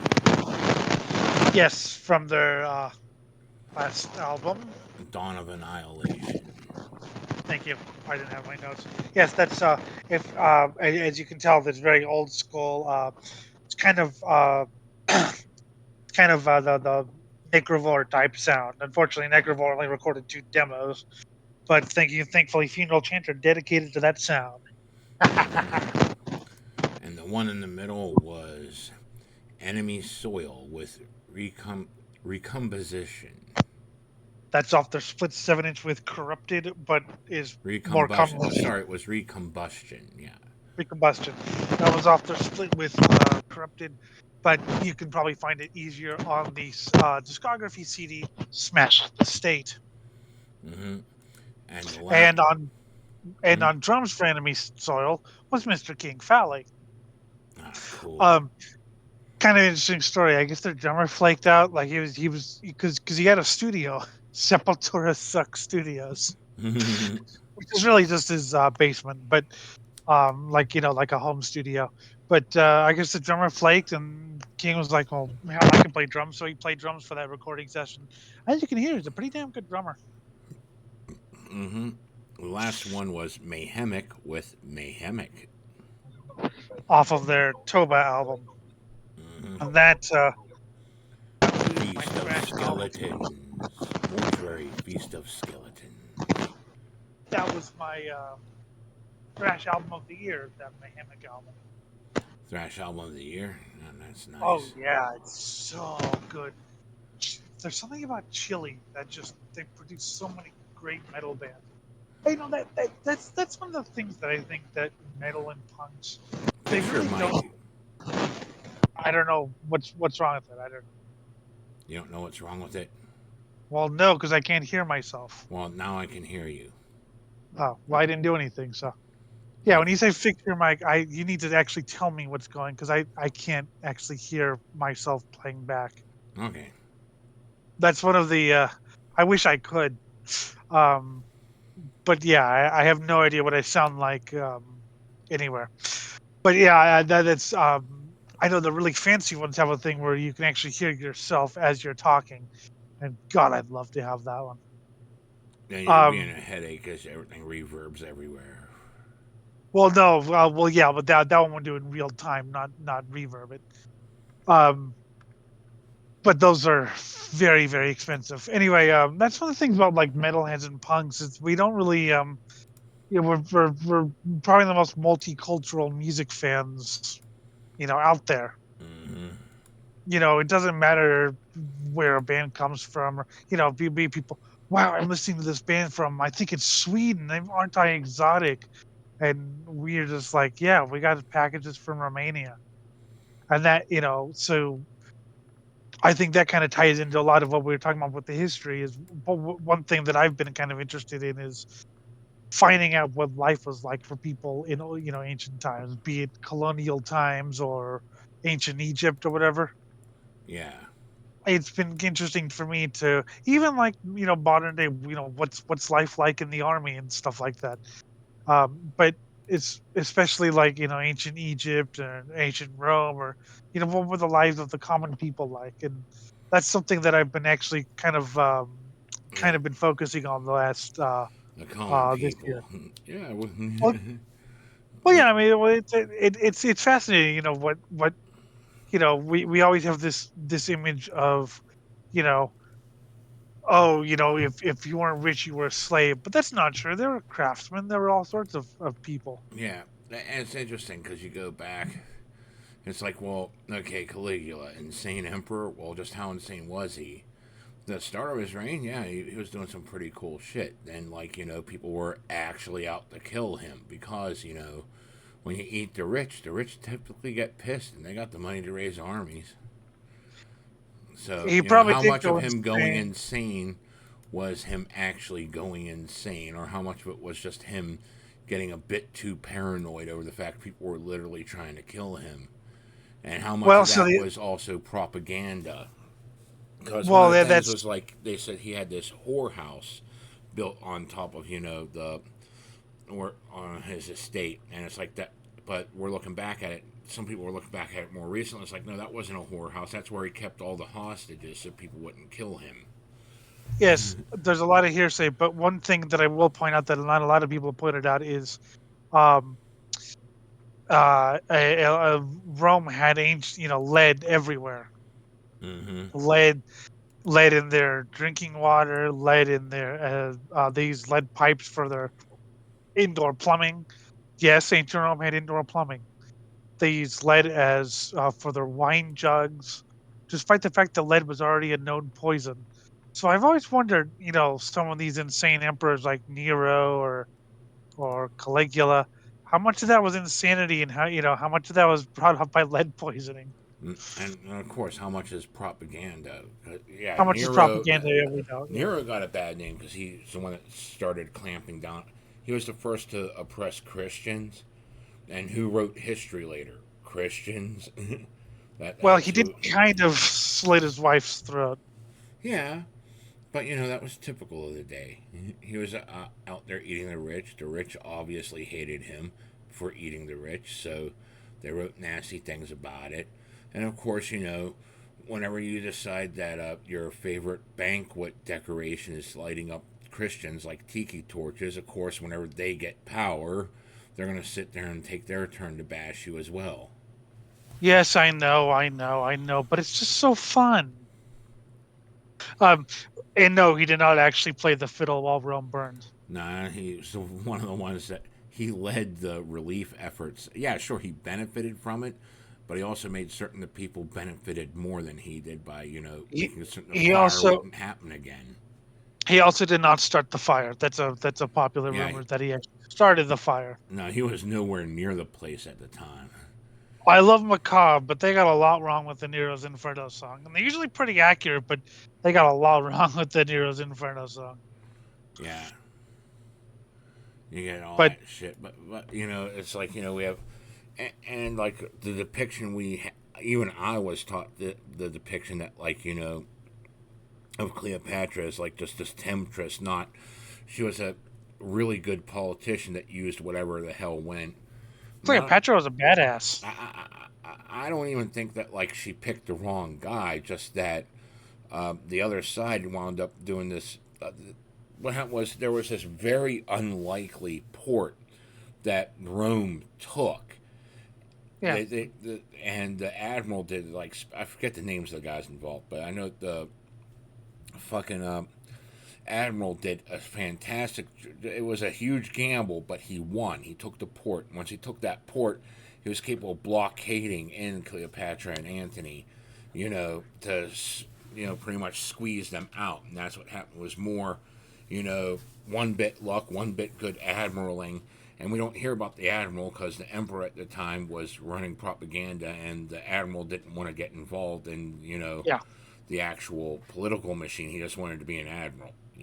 But no, Cleopatra was a badass. I mean, Mm-hmm. and the stuff they hated her, oh, she was a sex maniac. Well, big deal. Yeah, and I like, wow, weren't Um, you also throwing those huge hedonistic parties too? I mean, come on. It's the pot calling the kettle black. I would, I would, I mean, I would for sure. So yeah, and also, I've actually, as Stiffy McCain, I've actually, there's a video game where you can actually have sex with Cleopatra. Is the Stiffy McCain story, which draws a lot on like ancient Egypt and the Satyricon and stuff. Mm-hmm. And it's I've had to brush up on my references because a lot of the story makes no. I mean, it's still a great story, but a lot of it makes no sense unless you actually know something about your ancient history. Mm-hmm. I think you would like it, Jim. I actually think you would get a lot, especially because you've been watching a lot of ancient Egypt and like stuff like that. I was watching Empire of Kush recently. That's interesting shit. Mm. Just seeing the interplay between those guys. Like, yeah, at one point they had conquered Egypt, and they were starting to meld their gods together. Then they decided to just branch off, do their own thing, and so there's a bit of interplay there. They're a little bit connected with that, but not really.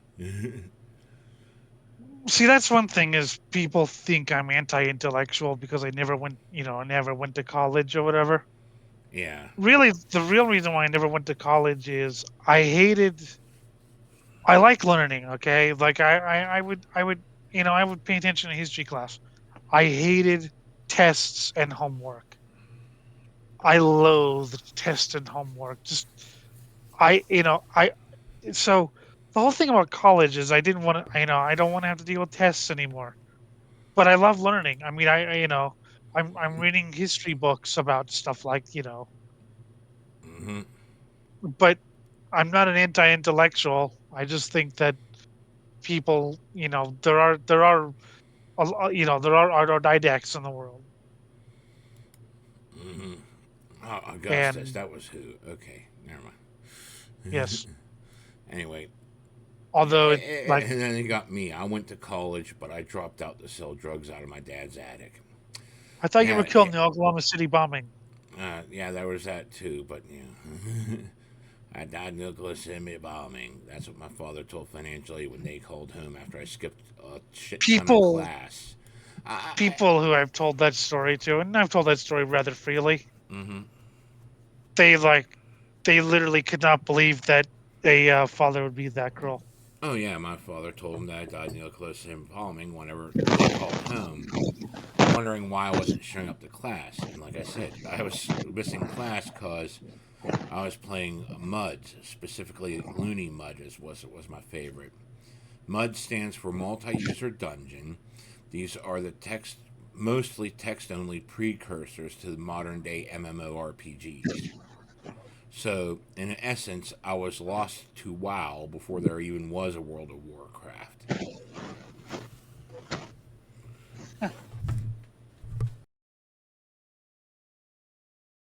Yes, yes, that's. I mean, that's. Yeah, people. A lot of people can't like. Wow, that's horrible. Yeah.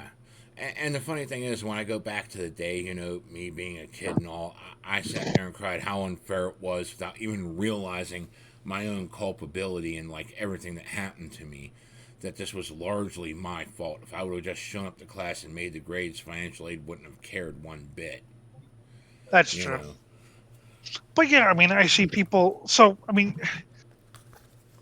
because people might think I'm a failure because I'm 30 and I'm still here and I'm still doing whatever. I'm not getting paid for anything. But you know what? What do you define as success and what do you define as failure? I see people my age who are probably making a lot more money than me, going to college and stressing over turning in term papers. I don't envy them at all. I think they made it. I would not want their life.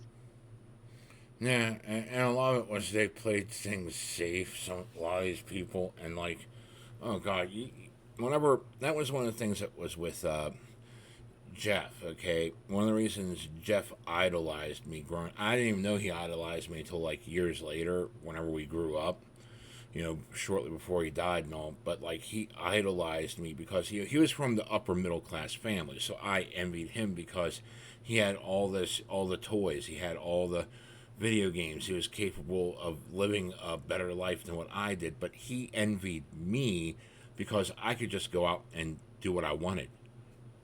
Yeah, sure, I'd suffer repercussions if I turned left when I should have turned right, but at the same time I could make those choices, and he really wasn't free to make those choices because he had expectations of him due to his I know financial class. I know that some kids idolized me, or not idolized me, but at least respected me because if I saw something going on like injustice or what I thought was injustice, I would say something about it. It Hmm. didn't matter if I didn't like that kid. And the teacher's like, well, that kid's not going to do it. If he did it to if he saw you, you being punished. And I'm like, I don't care. It's not about that. What I care about is that I see you acting in a way that I don't agree with.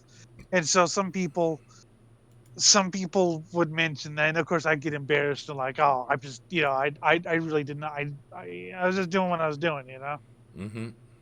But people looked up to like, wow, he speaks up for people, and I've never liked seeing people get shat on. I've never, and it's a sad fact that most of my friends, despite them, in my opinion, being the best, some of the most genuine people in the world, lead shitty jobs or get shot on in life. Mm-hmm. It's not fucking fair.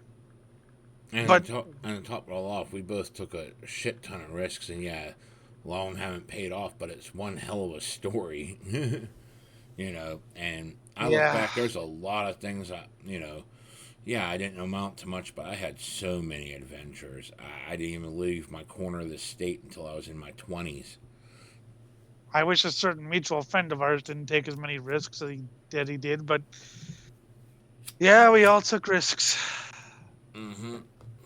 It's I mean, because this year's been it's been a weird year for not just for for everyone, and it's just kind of hit me that wow, isn't that sad that the genuine people and that I know get shitty jobs. One's a janitor, you're doing what you're doing, and meanwhile all the yuppie pricks that I went to high school with, oh, I'm doing something wonderful.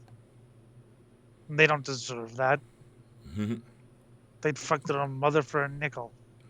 Fuck their own mom for a nickel, nickel, nickel. I'm telling you, these fucking people, these backstabbing. I didn't know what you meant by, a lot of people don't know what you mean by polite society is the real putrid. But The people often conflate, when I say polite society, they conflate it with politeness. Now, I'm not saying, don't be polite. no, no, no, no, yeah, What no. I'm saying is, the upper echelon, where, like, look at what the fuck they do. They put on this happy face, and it's all fucking plasticine mask. They just circle around. They only know they only excel at backstabbing and social climbing. You I know. grew up. I grew up in a, I don't, not well off, but say middle class home with parents who worked at Mm-hmm. insurance companies or whatever. I got to see that firsthand. All the you know they were pretty clean cut, but I got to see a lot of people who worked around them try to fuck each other over, or or my parents over, and then they smile to their faces. And as a kid, I didn't understand that, and so when you talked about polite society and how backstabby it is, I understood that completely. Mm-hmm. 'Cause I got a firsthand experience. I mean, you were talking about your friend Jeff. I don't know. See, I don't know how well off he was, and He was we upper were middle class. Towards the whenever his father recently died as well, and his father was like, I, last I knew, he was vice president of the asbestos removal company, okay. which was a Okay. huge corporate, which was a corporate entity. So he moved up the chain. He had the means and stuff, and his mother was involved with one of the execs on a bank. So she was also making money. Not Okay. like board of Yeah. directors Yeah. exec, but like she was like within the office's management structure.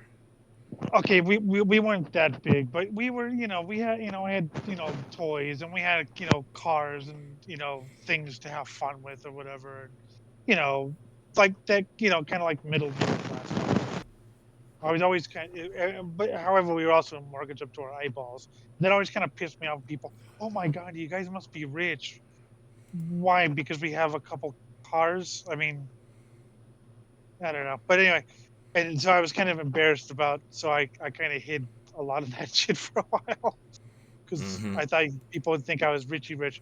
But I'm kind of glad that I mean, I don't think my parents would have cared, but because I'm blind, I don't have that level of expectation that the son has or whatever. And because of Mm-hmm. that, I can kind of carve out my own niche. Yeah, and And that's just sort of what people want to belong to this already pre-made group. Whenever those groups typically just backstab you at the end of the day, if they already exist, half of them, at least half of them, probably more like 80% of them these days, especially online. Well, online it shoots up to 99%, are you but really like going to find enjoyment in life? Okay, because Jim, how many people have you known that has like six-figure incomes and even vacation homes, and then you meet them And there's some of the most unhappy, unfulfilled, alcoholic, just miserable people you've ever met Mm-hmm. because it's all about the pressure and the go-go lifestyle, and you got to get more money, and you know it really does not buy happiness. No, it doesn't buy happiness. And then, like, you got the entire office politics things. Office And, politics. Yep. hmm and that's where being canceled feels the worst. Oh my God, I can't say things, can't speak my own mind, because if I do, it might go the wrong way and I could get, lose my six figures. Or and people also count out too much to their family. I mean, I've always said, if you don't like your sibling, don't talk to them. And then people, but they're your sibling. You know what? You make your own family. You make your own family in life. You see, the one thing is, family you're stuck with, the one you're born with, you're stuck with that. Until And most of the time, you try to make things work, but some families just are too dysfunctional for that, or they're too caught up in the yuppie shit for that to happen. you're stuck with them until you're 18 or until you're financially able to move out. But the thing is, if you don't like a family member, Mm-hmm. don't see them, because I believe firmly that you make your own family, and that blood and genetics don't have anything to do with it. Mm-hmm. There are people in my extended family I don't get along with. I Yeah. but people, oh, but I really want my sister to like me even though we don't get along. I'm like, whatever. Just it is what it is. And the other thing, if you don't want to deal with your family at Thanksgiving or Christmas, don't go. Maybe there'll be a little drama, maybe there'll be a little, he's an asshole, but you're an adult. Act like a damn adult for once. But I there's also I the just inverse side where it's like, oh wow, I got into a minor spat, or I disagree with this family member, and you just disavow people that are actually trying to help you. Well, yes, that too, but usually, Well, at least in I my see a lot. experience, You see a lot of the one way. I see a lot more of the other way, yeah, I where see a where lot it's of like, I want to disown my family because my cousin doesn't believe in the same politics as I do, or. yes, my cousin doesn't like Biden. He's not a Trump supporter. He doesn't like Biden. But for me, I mean, I see a lot of, like, they're just people that I just don't want to be around in my extended family. Mm-hmm. So I don't know. It's Yeah, Yes, I see a lot of, like, um, you know, things to avoid talking with your Trump family members about on Thanksgiving or whatever. what? Because you completely lack any tact in doing so. God. That being well, okay. That being said, I will say this: most Trump supporters, they don't really give good reasons for why they support him. Like, and I've asked, but usually it's sort of like asking, wokesters about what was it, systemic racism.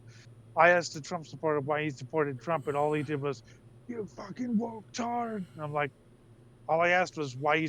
I'm curious. I want to know what you see in this guy, because I think he's a buffoon. Yeah. Well, what do you see in this guy that I'm not seeing? Yeah. Oh God, that goes back to what I was saying earlier about both sides just fly off the rails. You're either literally Hitler or you're literally Stalin. And I'm both, because I don't agree with either side. So I'm both Stalin and I'm a net. I'm a what are you saying? A Nazismanist? I'm not seeing it. I don't even know what the fuck you would want to call it. Oh God, that reminds me of this one guy I bumped into online. God, that was hilarious. The guy Okay, I'm curious.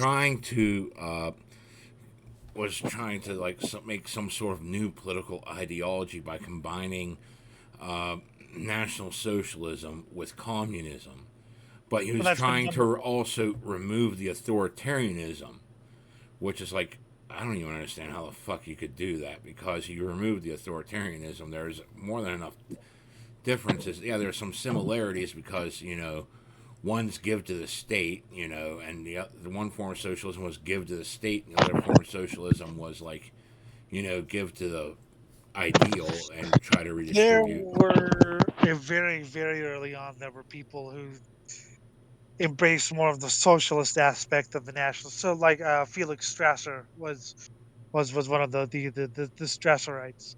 Mm-hmm. That's the closest I can think of kind of National Socialism and communism. But it's been tried before, Mm-hmm. and it never works. I just well, yeah. Well, but everyone thinks they're a political ideologue. Everyone thinks they're a political expert now Yeah, everyone thinks they because are, but like the trip was like just the way he was doing it was like, dear God, what the fuck? that sounds horrific. It was, and it was hilarious at the same time. Oh, it's hilarious. It's hilarific. But yes, that's Hilarific. yes, hilarific. But that's I don't know. I wanted to get that off my chest about. I think you can make your own family. You know, And mixing blood and sometimes, non. you know, sometimes you just gotta make your own family. Other times, you know, the family you got's actually better than what you're giving it credit for. You know, it all Yes. depends. These things vary from person to person, situation to situation. And your family can include blood relatives, but it can also include friends that you have. I mean, Oh yeah, well, yeah. I think that's a universal standard. You know, blood relatives and people who are friends. You know. but what I'm saying is you don't have to automatically like someone just because they're a blood relative. Mm-hmm. Obviously, if you have a great family, then that's fantastic. But if you have a brother you don't like or a sister you don't like, that's fine. That's no one says you have to like your siblings. Mm-hmm. And the people who do are, weird. No, but Weird. it's same with I read King Valley's book, and he loved his stepdad, and his stepdad understood that, this is, some, I'll try to integrate it, but I'm also going to do my own thing. And Yeah. whereas other people, they have step parents that they can't stand.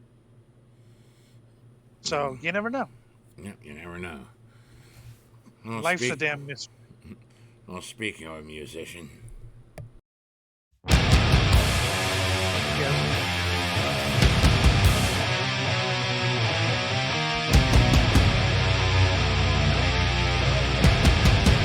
Is it playing? I'm not hearing it.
All right, that first one was Ripped to Shreds with Visions of Sin, Mirror of Darkness.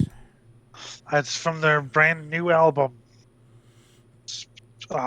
which I can't pronounce. Yes. They're it's a Chinese themed. They're death metal.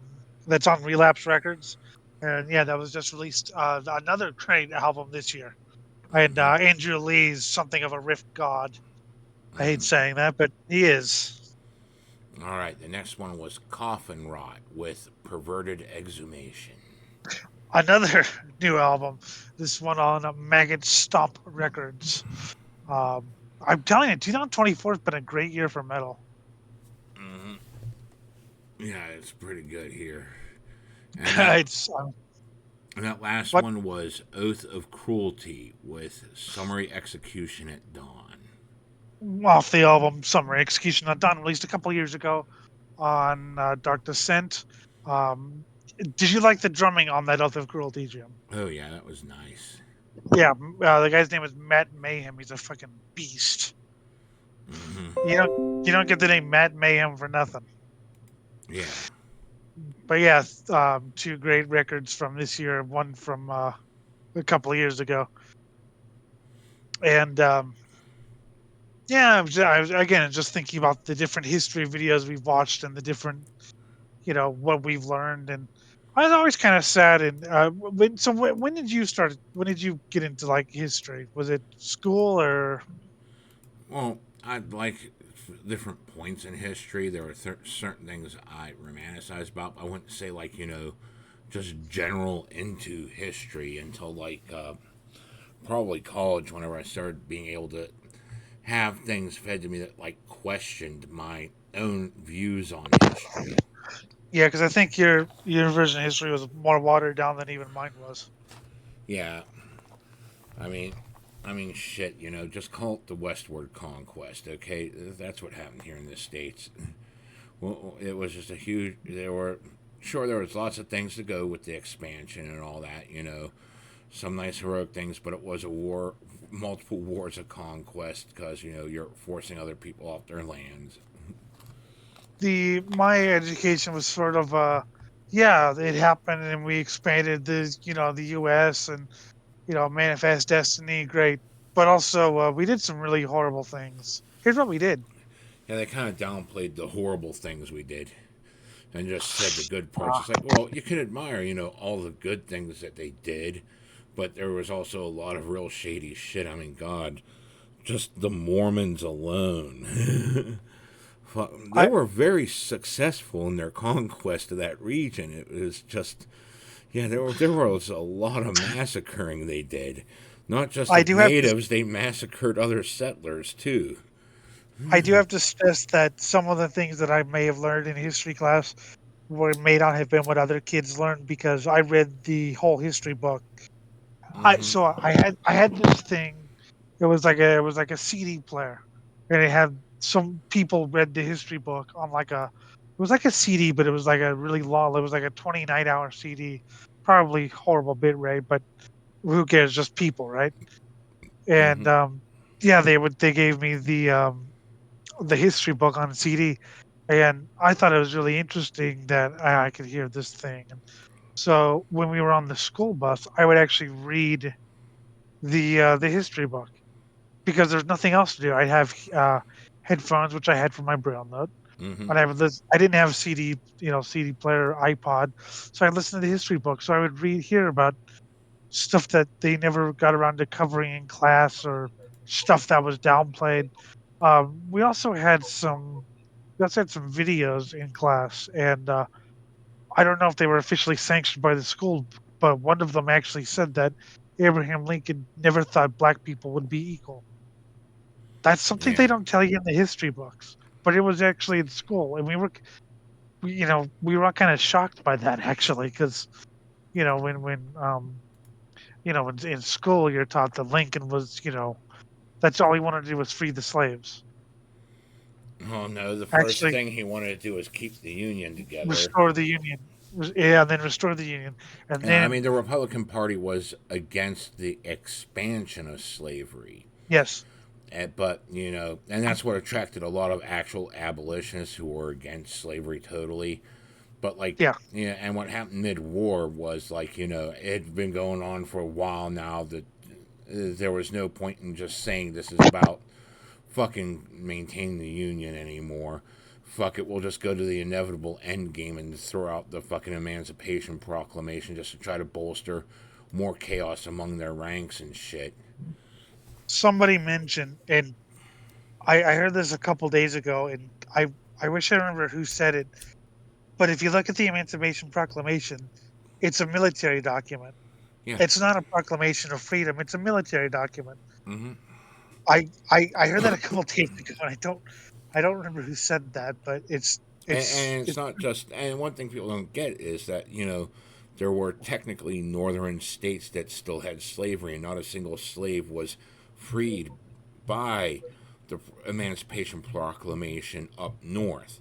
The ones that were freed were in southern occupied territory. And of course, I say technically north because these were what we called border states.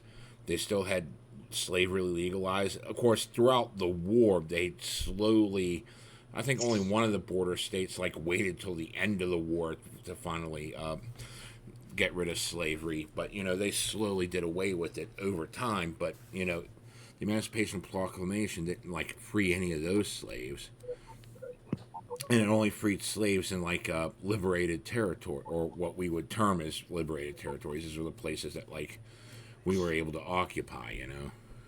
I remember one other thing that people talk about Republicans and Democrats. Republicans and Democrats were much less around political lines than around southern and northern lines. If you were northern, you were Republican. And I remember there were liberal Republicans, moderate Republicans, and conservative Republicans. There were Mm-hmm. liberal Democrats, moderate Democrats, and conservative Democrats. But if you were if you were a Southerner, you'd usually be a Democrat. If you were a Northerner, you'd be the Republican. So Lincoln was more of a moderate, but there were pro-slavery Republicans. Hell yeah, there were. Yeah, they just didn't want it expanding any further because you know want to No, give everyone their which that one was was it? the ones that were more. I wouldn't say they were pro-slavery, but they were okay with it existing for as long as it would under their plan to just not have it expand. Because it did eventually spell the doom of it. It would eventually, you know, end. It would just take a Yeah, lot longer to get there. there were some pro-slavery, but I think they were kind of the radical bunch. Yeah. You know, they were, but yeah, generally they were, as you said, anti-slavery or it not being an issue. Yeah. Um, but yeah, it wasn't like Lincoln had universal, even in his own party. Mm. Um, but yeah, all the yeah, when we heard that, we were kind of like, what? And we heard about you know um, I learned to hate Andrew Jackson pretty quickly. Mm-hmm. Oh I yeah. mean, yeah. It's funny because I until recently, Andrew Jackson was like a celebrated president. He was like made of the people, and now I'm not saying he didn't do some good things, but man, he was a horrible person. Mm-hmm. But yes, It's just a huge fucked up thing, and as you go through it, and history always goes through these shifts where like, okay, now that that's taboo, let's go on to the next thing and the next thing, and it's like, and everything's always progressing one way or another, and we always want to try to. There's also some things from the past that like are actually more beneficial to us than some new idea cooked up. Then there's also the things that are old ideas that we should be getting rid of because we've progressed past that point, as a yes. society, I mean, tradition only goes so far. Mm-hmm. So there's traditions you want to hang on to, and then there's also the things you want to just eschew because it's garbage. Yeah, and you'll always have it on the record, so Mm-hmm. people can remember. But I mean, I have no idea what kind of education kids are getting in school these days about history, but Yeah. I'm afraid. But I will say this: the good thing is, if kids do want to learn history, it's never been easier to. Yeah. And that's what I love about the internet. That's what I love about YouTube.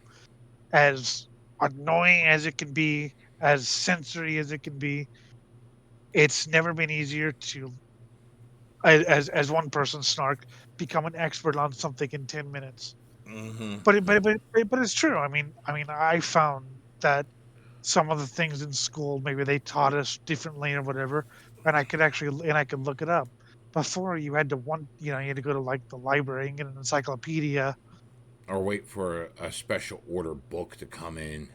yeah, or a special order VHS documentary. Mm-hmm. Whereas now, like, I mean, if And it's all on demand. There's multiple people covering the same damn thing from different what's angles, what's and what's what's that war that Oversimplified's doing that I had never heard of? I don't know. The yeah the yeah there's a war that Oversimplified's doing that I never even heard of before. Okay. Um, and but because I found him doing it, and and I could look up books on the subject and things. It's This video was made so possible. I will say that, I mean, there is hope. Yeah. Oh, the Punic War. Punic War. Oh yeah, that was with fucking oh, what the hell was it? I know it was Rome and the guys that were in Africa who were like originated from Greece, but they moved there. What Yeah. the hell was it? Fuck. I hate I it. don't I can't but my point's not about the Punic War. The point is that I never even heard of the war because they didn't teach it in school. They didn't teach it anywhere else. Yeah, And I mean, I but knew about Hannibal and stuff, but there's other things with it that I forget. Carthage, that was it. Carthage. Oh, Carthage. I didn't even know about Hannibal. Honestly, the first time I ever heard about Hannibal was reading an article about war elephants. Yeah, that was awesome. And I did, but I never heard of that in school. I knew Hannibal did it over the Alps. I knew that. And there was a rumor that, like, oh, while they salted the earth so badly at Carthage, nothing would grow. That's an urban legend. Yeah, they did Yes. completely annihilated them because fuck you. But like, No, but they did not. Yeah, no.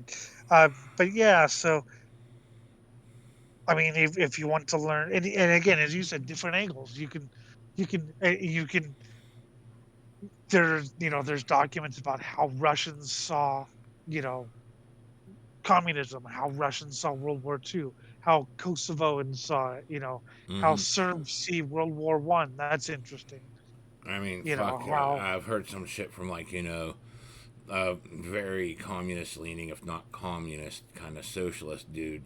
Going over some of these things. It's like, okay, it's nice having this. There's some things I'd like to call bullshit on, but the other stuff is just like I like having that viewpoint because, well, I would view things differently because I have a different upbringing from different yeah. reasons, doing different things. I like to question some of those things. I mean, I know not everyone's into questioning their own ideals all the time. I mean, I'm an old school metalhead. Introspection and questioning yourself is part of the territory for me. But other people just Yes, you want should always everything confirmed constantly. Which, yeah, that has its own little endorphin rush. I'll admit that. I do enough of that on my own too, but I also like having it challenged every now and then, just to see if, like, what I think is actually true and real. you should always question yourself. You should always question not just what's true, but what you believe in. Why do I believe this? Why do I think that this is wrong? Why do I think that this is right? You should always question stuff like that. Interest heavy on introspection, trying to figure out, the roots of everything. Unfortunately, people don't know. I mean, look at what Elliott Rogers thought was introspection. Oh God, yeah, his form of introspection was projection. Yeah, Like it was everything he was like what everyone else was. It's like, oh God. it was And pitiful. I especially loved, let's see, the party scene. That was classic. I All the mean, party thing was awesome. just, there was his angle to take with it that was written in there. But I'm looking at like, well, if I was one of these party goers and this guy came up to me and started yelling, it's like, well, it's not fair. How come you get all the chicks and like I never get any? Blah blah blah blah blah. It's like, And dude, then just start throwing settle. people off. Oh, no, that didn't happen until after they calmed him down a little bit, okay? So he sat there, it's like, dude, just chill out, man. It's a party, have fun, Maybe you'll score, maybe not, but just have fun, man. It's like, okay. And then he walks off, then he comes back and says, another thing. It's like, dude, it's okay, just chill out. you know? Then you witness him go outside, he's trying to push girls off the ledge of a high porch. So, like, you're just like, oh, God, that dumbass motherfucker. And you watch him get pushed off himself. He breaks his leg. It's like, well, good on him for being such an asshole, And then he limps off. And then, like, as you're walking home, you see him stumble up to another party where he's yelling at him, where's my sunglasses? Those were expensive sunglasses. And you're like, what the fuck? You're not even at the right house. But from his angle, it was always the world's fault. Everything was rigged against him from the start. And, it was time to redistribute the wealth if you viewed wealth as poontang, Well, he probably wasn't just saying, where's my sunglasses? He was probably swearing and accusing people. And yeah, if someone came up, I don't care if they're dragging themselves, but if they're like trying to, like, threatening violence or, yeah, of course you're going to beat them up. Yeah. And I mean, I'm looking at it, it's like, well, if this happened at one of my parties, you're lucky you weren't digging your own grave and then being buried alive. Because, if you would have acted up that bad at one of my parties, I don't see you surviving.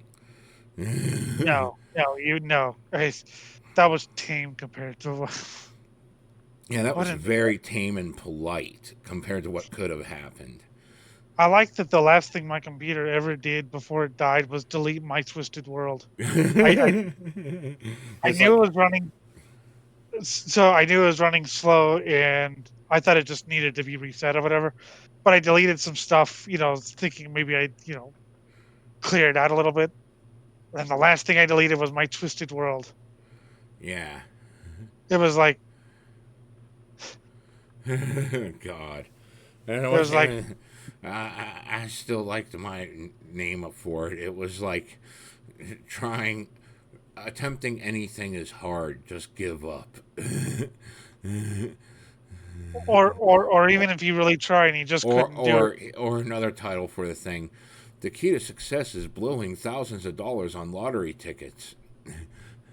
Well, like literally, yes. That was one other thing he did. He like blew like over $10,000 on lottery tickets for one lottery drawing.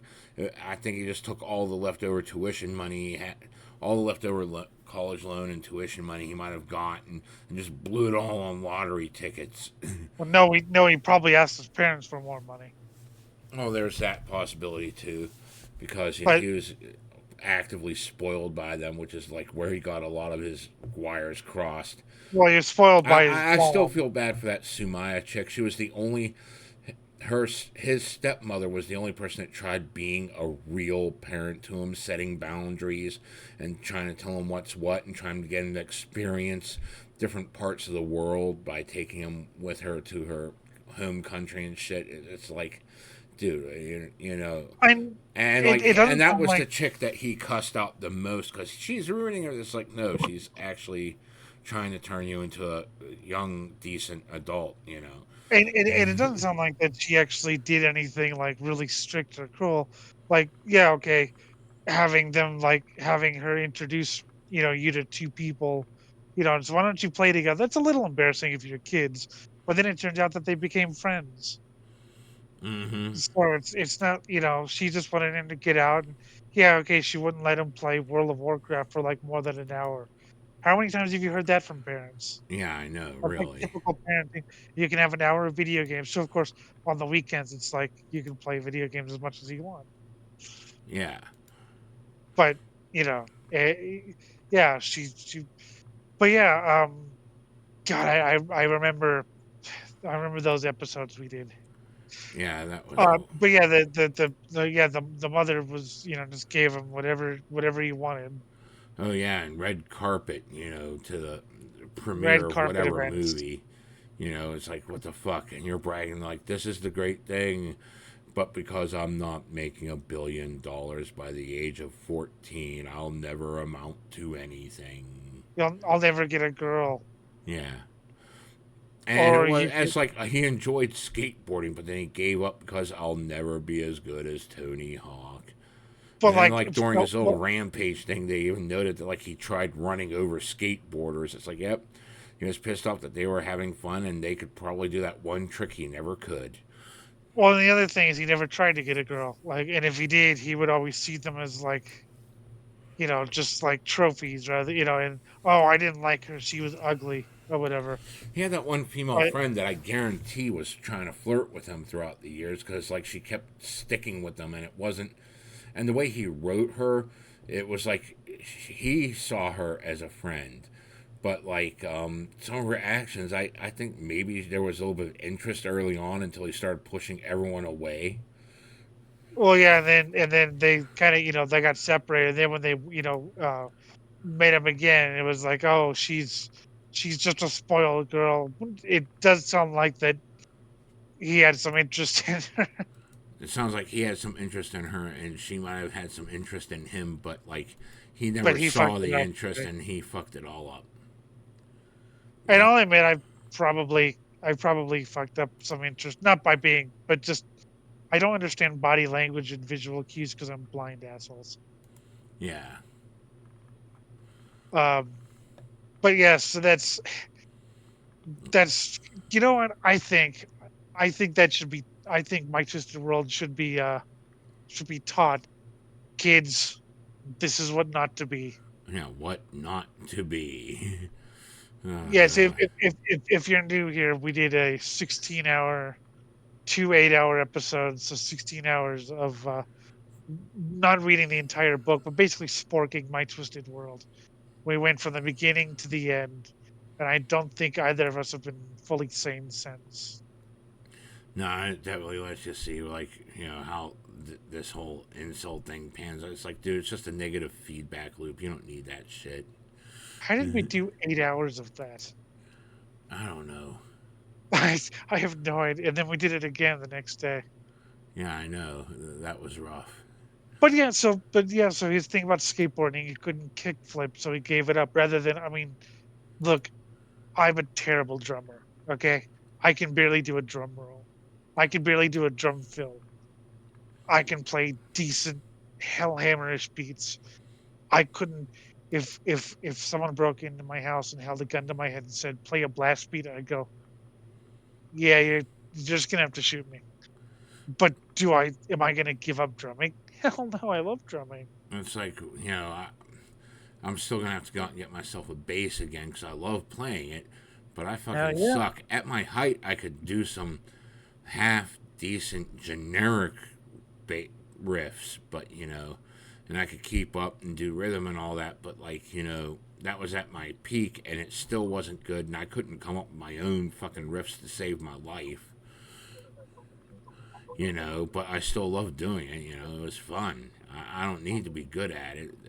It's like most of the video games I play, I suck at them too. Especially, things that are more like a first person shooter. It's like, yeah, I really suck at those, but I still Yeah, play you'd them. probably suck. Yeah, you'd probably suck at blood, but I think you should try it. Harvest. God, I want to see you play Harvester so bad. Have you played Harvester? Not yet, no. But you know about it. You've told me about it. Oh, I want to see you play it. It's on Steam. But anyway, yeah, I mean, it's not just Elliott Roger. I mean, I'm sure you're seeing a lot of people who've been like doing YouTube or doing something for 6 months, and they're talking about how they're not as good as they think they should be, so they should just quit. And it's like, keep on it. I mean, maybe you'll get better. The show. I mean, believe it or not, as much And of a it's not train just a wreck as question of getting better. It's also like I want to be like ultra famous right off the start, like all these other people. It's like, dude, bitch. well, Like we've well, had like 5 subscribers for a while. It's like, well, we're still doing I'm this shit. I'm getting to that. But first, let me finish. So, as much of a train wreck as the show is, it actually has gotten better. Mm-hmm. So you'll get better as you get. But even if you don't, again, I mean, do it because you love to do it. Don't just do it because of fame. I mean, like we have like 5 subscribers, and honestly, I I mean, would I like 5 million? Yeah, sure. Come on, everyone should worship us. Yeah, we should be capable of making money doing this. Yeah, that'd be nice. But I'm Actually, still no. working 40-hour weeks at a plastic factory, so that hasn't happened yet, obviously. Actually, no. I mean, to be honest, I really would not want 5 million subscribers because of all the fucking pressure. It's sort of like we were talking about the swine metal called, like, we were talking about maybe making it like a community. And I'm like, do you really want hundreds and hundreds and thousands of members? Yeah, really. It just becomes a bitch, and some of them are just gonna fly off saying all the things that you hate. Yeah, And so it's like, like that one Nazi dude that shit. Like, we're not talking like, everyone claiming everyone's Nazi. No, I'm talking this was like pure NS propaganda. oh yes, Not just he was Mr. mildly Yeah. to the right. No, this guy was No, no, no, no. clearly. He was posting Nazi radio stuff. Yeah, He was so actually like posting. he had to He be was actually booted out, and he came back like what 6 times under 6 different names. no, that's the annoying guy. The Nazi guy didn't come back. He actually didn't get booted out for the Nazi stuff. He got booted out for trying to fight other members of the Discord. Yeah. I'm like, okay, this is too stupid. No, the guy that got out, he's more like a libertarian. He's just really he's one of those like niche, people who call, compassion is weakness. Look out for number Compassion one. is weakness. Yeah, no, the Nazi guy has. That's like whenever we played New Vegas, listening to Ulysses. That's why I was laughing so hard because it's like, yeah, that was me when I was like 13. That's hilarious. Oh yeah, he's actually. Yeah, I know exactly how annoying that would be if like they never grew out of it and they kept going. No, and I Then think it he's gets actually. to the final. There's the boo-hoo, everything's meaningless, fucking nihilism. Then you have the I am the destroyer of worlds and keeper of the only true truth, nihilism. Well, so Then there's the final part of nihilism where it's like, yeah, Weird Al's got some pretty metal lyrics. the other thing about this guy is he's also anti-Nazi, but he's annoying about that too.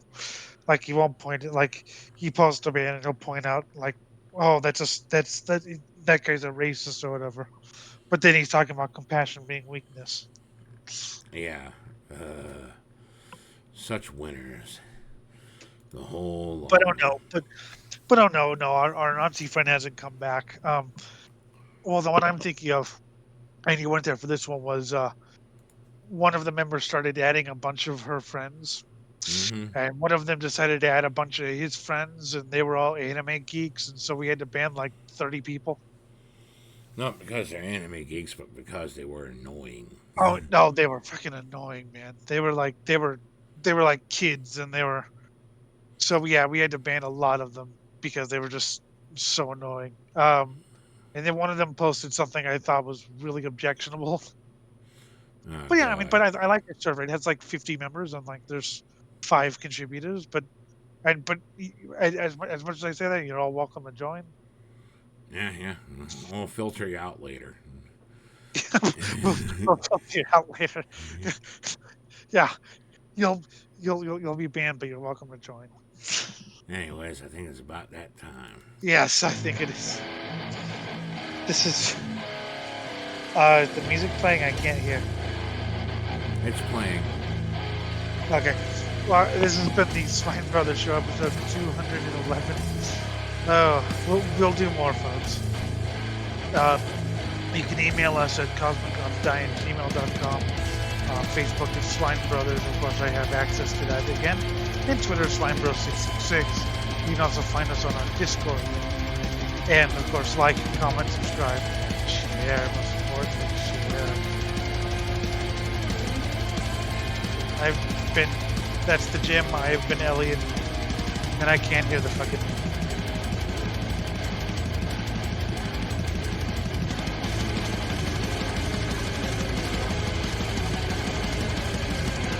Great, you're going deaf now on top of everything, you useless bastard. Oh, fuck off.